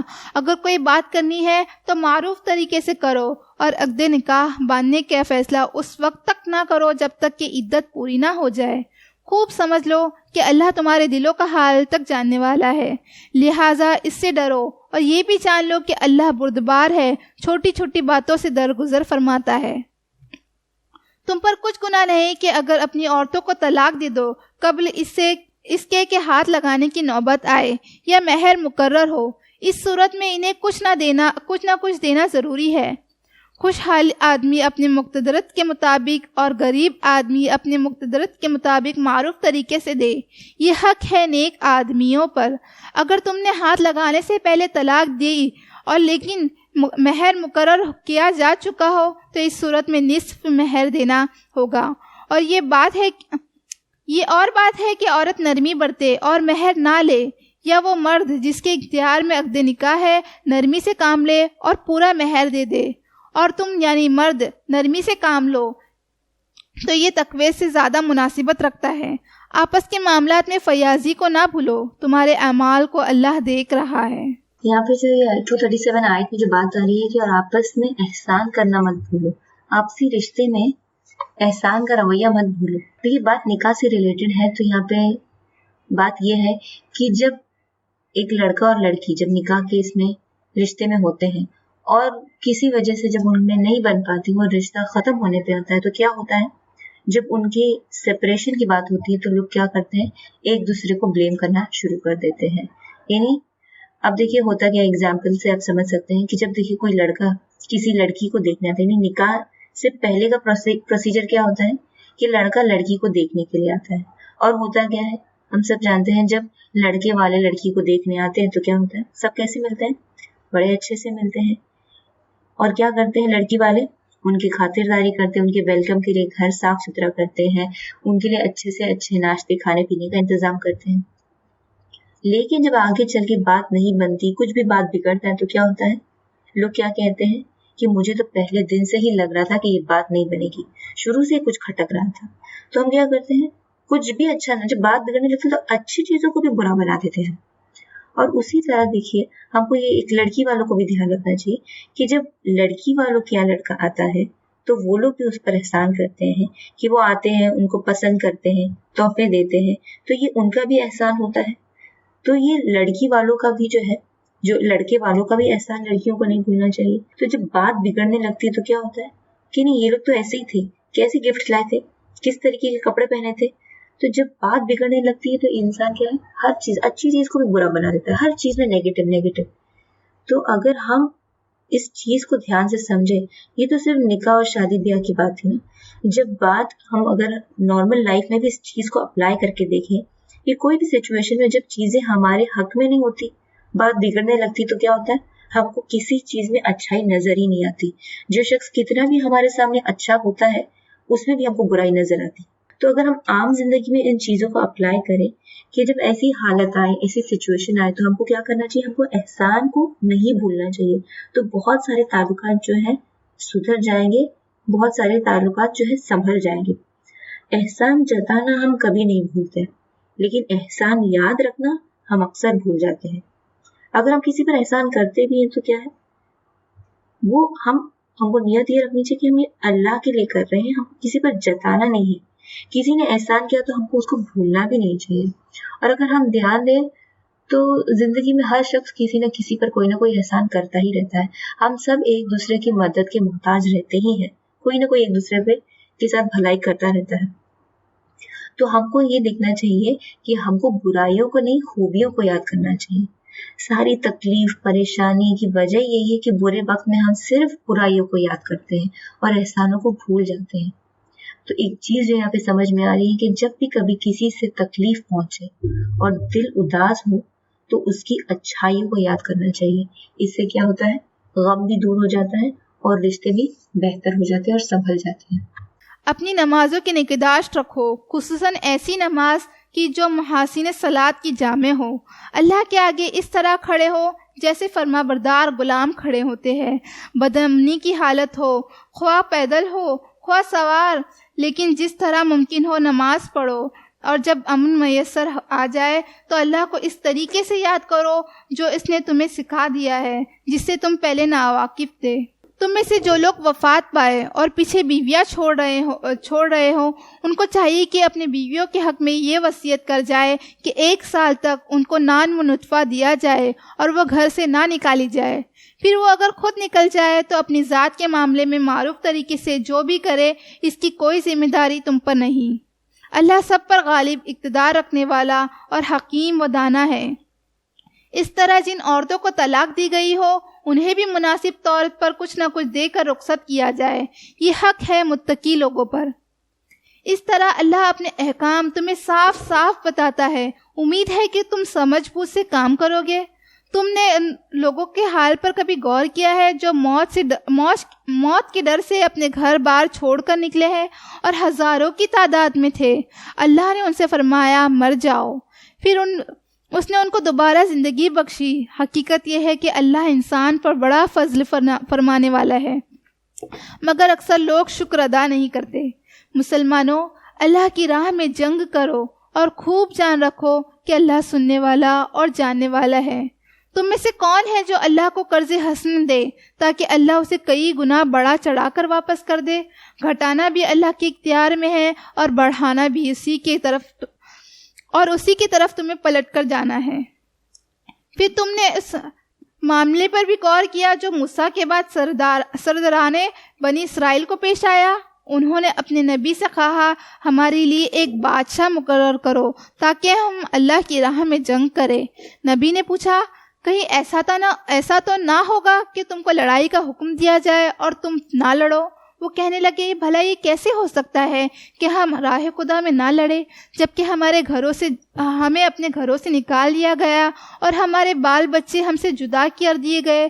اور مگر جب ان کو جنگ کا حکم دیا گیا تو ایک قلیل تعداد کے سوا وہ سب پیٹ موڑ گئے، اور اللہ ان میں سے ایک ایک ظالم کو جانتا ہے. یہاں پہ آیت نمبر 246 میں آیا ہے کہ سوال کیا جا رہا ہے کہ کیا تم نے ان لوگوں کو دیکھا، ان کے حال پر بھی غور کیا؟ یعنی جب بھی قرآن میں ایسا کوشچن آتا ہے نا کہ تم نے دیکھا، کیا تم نے غور کیا، کیا اس کی کوئی خبر تمہیں ملی، تو یہ کوشچن ایک کیوریوسٹی ڈیولپ کرنے کے لیے پوچھا جاتا ہے. اور یہ جو واقعہ یہاں پہ آ رہا ہے جس کا ذکر ہو رہا ہے یہ بنی اسرائیل کا واقعہ ہے. اور اس واقعے کے بارے میں کہا جاتا ہے کہ یہ موسیٰ علیہ السلام کے مفسر کہتے ہیں کہ موسیٰ علیہ السلام کے 300 سال بعد کا واقعہ ہے، اور کچھ کہتے ہیں کہ عیسیٰ علیہ السلام کے 1000 سال پہلے کا واقعہ ہے. یہ سچویشن کچھ اس طرح سے تھی بنی اسرائیل میں کہ ان پر ایک امالیکہ نام کے بادشاہ نے بہت زیادہ ظلم و ستم کر رکھا تھا. ان سے ان کے گھر بار چھین لیے تھے، ان کے اولادوں کو قتل کر دیا تھا، اور بہت زیادہ ان کے اوپر ظلم اور زیادتی ہو رہی تھی. یہ جو سچویشن اور یہ جو قصہ جو یہاں پہ ابھی بیان ہونے والا ہے، یہ یہاں پر بتانے کا مقصد یہ ہے کہ یہ جو سچویشن بنی اسرائیل کی اس وقت تھی وہ بہت زیادہ ملتی جلتی تھی مکہ والوں کے ساتھ، کیونکہ مکہ والوں کی سچویشن بھی یہی تھی کہ ان کو ان کے ایمان کی وجہ سے ستایا جا رہا تھا. تو یہاں پہ جو یہ قصہ آ رہا ہے اس میں ہم کو ایک چیز یہ بھی سمجھ میں آ رہی ہے کہ اللہ کی مدد آتی ہے، اور جو لوگ صبر کرتے ہیں اور اللہ سے دعا کرتے ہیں تو کیا ہے اللہ تعالیٰ ان کو صبر بھی دیتا ہے اور اللہ کی مدد بھی حاصل ہوتی ہے. ان کے نبی نے ان سے کہا اللہ نے طالوت کو تمہارے لیے بادشاہ مقرر کیا ہے. یہ سن کر وہ بولے ہم پر بادشاہ بننے کا وہ کیسے حقدار ہو گیا؟ اس کے مقابلے میں بادشاہ کے ہم زیادہ مستحق ہے، وہ تو کوئی بڑا مالدار آدمی نہیں ہے. نبی نے جواب دیا اللہ نے تمہارے مقابلے میں اسی کو منتخب کیا ہے اور اس کو دماغی و جسمانی دونوں قسم کی اہلیت فروانی کے ساتھ عطا فرمائی ہے، اور اللہ کو اختیار ہے کہ وہ اپنا ملک جسے چاہے دے اللہ بڑی وسعت رکھتا ہے اور سب کچھ اس کے علم میں ہے۔ اس کے ساتھ ان کے نبی نے ان کو یہی بتایا کہ خدا کی طرف سے اس کے بادشاہ مقرر ہونے کی علامت یہ ہے کہ اس کے عہد میں وہ صندوق تمہیں واپس ملے گا جس میں تمہارے رب کی طرف سے تمہارے لیے سکون قلب کا سامان ہے، جس میں آل موسیٰ اور آل ہارون کے چھوڑے ہوئے تبرکات ہے، اور جس کو اس وقت فرشتے سنبھالے ہوئے ہیں۔ اگر تم مومن ہو تو یہ تمہارے لیے بہت بڑی نشانی ہے۔ پھر جب طالوت لشکر لے کر چلا گیا تو اس نے کہا، ایک دریا پر اللہ کی طرف سے تمہاری آزمائش ہونے والی ہے، جو اس کا پانی پیے گا وہ میرا ساتھی نہیں، اور میرا ساتھی صرف وہ ہے جو اس سے پیاس نہ بجھائے گا۔ ہاں ایک آدھ چلو تو کوئی پی لے تو پی لے، مگر اس ایک گروہ قلیل کے سوا سب اس دریا سے سیراب ہوئے۔ پھر جب طالوت اور اس کے ساتھی مسلمان دریا پار کر کے آگے بڑھے تو انہوں نے طالوت سے کہہ دیا کہ آج ہم میں جالوت اور اس کے لشکروں سے مقابلہ کرنے کی طاقت نہیں۔ لیکن جو لوگ یہ سمجھتے تھے کہ انہیں ایک دن اللہ سے ملنا ہے، انہوں نے کہا، بارہا ایسا ہوا کہ ایک قلیل گروہ اللہ کے اذن سے ایک بڑے گروہ پر غالب آ گیا ہے۔ اللہ صبر کرنے والوں کا ساتھی ہے۔ اور جب وہ جالوت اور اس کے لشکروں کا مقابلے پر نکلے تو انہوں نے دعا کی، اے ہمارے رب، ہم پر صبر کا فیضان کر، ہمارے قدم جما دے اور اس کافر گروہ پر ہماری فتح نصیب کر۔ آخرکار اللہ کے اذن سے انہوں نے کافروں کو مار بھگایا اور داؤد نے جالوت کو قتل کر دیا، اور اللہ نے اسے سلطنت اور حکمت سے نوازا اور جن جن چیزوں کا چاہا اس کو علم دیا۔ اگر اس طرح اللہ انسانوں کو ایک گروہ سے دوسرے گروہ کے ذریعے نہ ہٹاتا رہتا تو زمین کا نظام بگڑ جاتا، لیکن دنیا کے لوگوں پر اللہ کا بڑا فضل یہ ہے کہ وہ اس طرح دفاع فساد کا انتظام کرتا رہتا ہے۔ یہ اللہ کی آیت ہے جو ہم ٹھیک ٹھیک تم کو سنا رہے ہیں، اور اے نبی محمد صلی اللہ علیہ وسلم، تم یقیناً ان لوگوں میں سے ہو جو رسول بنا کر بھیجے گئے ہو۔ یہاں پہ اللہ سبحانہ تعالیٰ فرما رہے ہیں آیت نمبر 251 میں کہ اللہ اگر لوگوں میں بعض کو بعض کے ذریعے اگر نہیں ہٹاتا تو کیا ہوتا؟ زمین میں سب درہم برہم ہو جاتا۔ دیکھیے اللہ تعالیٰ کا طریقہ ہے کہ جب ایک قوم سرکش ہو جاتی ہے تو اللہ تعالیٰ ان کو ہٹا کے دوسروں کو لے آتا ہے۔ اللہ تعالیٰ انہیں کو اقتدار نہیں دیتا اور بس ظلم کو بس کیری فارورڈ اور کنٹینیو ہونے نہیں دیتا۔ اللہ تعالیٰ کیا کرتا ہے، جب وہ بہت زیادہ سرکش ہو جاتے ہیں تو اللہ تعالیٰ پھر ان کے بدلے دوسروں کو لے آتا ہے، دوسری قوم کو لا کھڑا کرتا ہے۔ جیسے فرعون کتنا ظالم بادشاہ تھا، لیکن کیا ہوا، اس کو بھی ہارنا پڑا، اس کا بھی زوال آیا۔ کیسے؟ اس کو ہرایا کس نے؟ بنی اسرائیل، جو خود ایک کمزور قوم تھی اس وقت۔ تو یہاں پہ ہم کو سمجھ میں آ رہا ہے یہ اللہ تعالیٰ کا جہان والوں پر بڑا ہی فضل ہے کہ وہ کیا کرتا ہے، وہ جو ہے اس سسٹم کو امپروو کرتے رہتا ہے۔ اس دنیا کے سسٹم کو اللہ تعالیٰ مینٹین کرتا ہے، اس نظام کو اللہ تعالیٰ اس کا بیلنس بنائے رکھتا ہے، اور یہ اللہ تعالیٰ کا رول بھی ہے اور طریقہ بھی ہے۔ اور اگر اللہ تعالیٰ یہ ایسا نہیں کرے تو کیا ہوگا، سب کچھ ڈسٹرب ہو جائے گا۔ اور یہ اللہ تعالیٰ کا کرم اور احسان ہے کہ وہ یہ اس طریقے کا کام کرتا ہے کہ سسٹم کو مینٹین رکھتا ہے، موونگ رکھتا ہے۔ اور یہ جو دور تھا بنی اسرائیل کا، اس کے بارے میں آتا ہے کہ ان کا سب سے زیادہ ترقی کا دور تھا، بہت زیادہ عروج پہ تھی، جو داؤد علیہ السلام کا دور تھا۔ تو ان لوگوں نے کیا کیا تھا، ان لوگوں نے بھی ایک ظالم قوم کو ڈیفیٹ کر کے پھر یہ لوگ عروج پر آئے۔ تو یہ اللہ تعالیٰ کا طریقہ ہے، وہی اللہ تعالیٰ یہ بتا رہے ہیں کہ ہر دور میں یہ ہوتا چلا آیا ہے اور یہی اللہ کا طریقہ بھی ہے۔ وآخر دعوانا الحمدللہ رب العالمین۔ جزاک اللہ خیر۔ ایک آخری بات کے ساتھ جو ہے اس پروگرام کا انشاءاللہ اختتام کرتے ہیں، اور وہ بات جو ہے وہ قوت ارادی سے لے کر ہے، جو اکثر خالہ جان ہمیں بتاتی ہیں کہ جب ہم دین میں جڑتے ہیں تو کس طرح ہمیں جو ہے اپنے قوت ارادی کو مضبوط کرنا ہے، کس طرح استقامت کے ساتھ ڈٹ جانا ہے نا، کہ وہ مثال ہم سب اسے ریلیٹ کر سکتے ہیں کہ اکثر جو ہے ہم ٹرینوں میں ٹریول کرتے ہیں اور آج کل کافی رش ہوتی ہے ٹرینوں میں۔ سپوز ہمیں اپنے اسٹیشن پہ اترنا ہے، ایک منزل مقصود ہے ہماری جہاں ہمیں اترنا ہے۔ اب یہ ہوتا ہے کہ اس سے پہلے کئی اسٹیشن آتے ہیں۔ اب جب ٹرین میں بہت رش ہوتی ہے تو ایسا ہوتا ہے کہ جب ہمارے پہلے اسٹیشنز آتے ہیں تو عورتیں ہمیں بہت پش کرتی ہیں، انہیں اترنا ہوتا ہے، اور اس چکر میں یہ ہوتا ہے کہ اگر ہم اپنے آپ کو مضبوطی سے نہ پکڑے رکھیں تو بہت ایسے امکانات ہیں کہ ہم بھی ان کے ساتھ جو ہے وہ اتر جائیں۔ لیکن کیا ایسا ہوتا ہے؟ نہیں ہوتا نا۔ ہم کتنے مضبوطی کے ساتھ کوئی سہارا پکڑ لیتے ہیں، کچھ اس طرح کہ ہم نہیں اتریں۔ پوری کوشش سے ہم اپنی جگہ پر جمے رہتے ہیں کہ ہمیں تو اپنے اسٹیشن پر ہی اترنا ہے۔ بالکل اسی طرح میری بہنوں، آج ہم جو ہے نا اس سفر سے جڑ گئے ہیں، بلکہ کل ہی آغاز ہو چکا ہے ہمارے دور تفسیر کا، اور سفر کا آج ہی دوسرا دن ہے، اور ہماری منزل مقصود جو ہے نا وہ 30واں پارہ ہے۔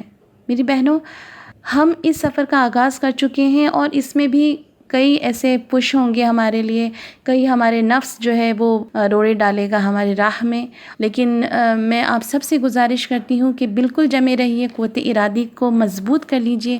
انشاءاللہ میں امید کرتی ہوں کہ آپ سب جو ہے 30ویں پارے تک ہمارے اس سفر میں ساتھ رہیں گے۔ آپ سب سے گزارش ہے کہ 10 منٹ پہلے ہی لاگ ان کر لیا کیجیے، اور قرآن اپنا ساتھ میں رکھیے، بلکہ ایک پین اور نوٹ بک بھی ہونی چاہیے کہ جو بھی اچھی اچھی باتیں ہم سنتے ہیں وہ ہم اسے لکھ دیں تو ہمارے حافظے میں ہمیشہ یہ محفوظ رہیں گی انشاءاللہ۔ آپ سب اپنا ضرور بہت خیال رکھیے گا۔ آئیے آج کے پروگرام کا اختتام ہم اجتماعی دعا کے ساتھ کرتے ہیں۔ اللہم صلی علی محمد وعلی آل محمد کما صلیت علی ابراہیم وعلی آل ابراہیم انک حمید مجید۔ اللہم بارک علی محمد وعلی آل محمد کما بارکت علی ابراہیم وعلی آل ابراہیم انک حمید مجید۔ اللہ تعالی ہم سب کو توفیق دے، اللہ ہم سب کو صحت اور عافیت سے رکھے۔ اللہ جو بیمار ہیں ان کو تو شفائے کاملہ عطا فرما دے۔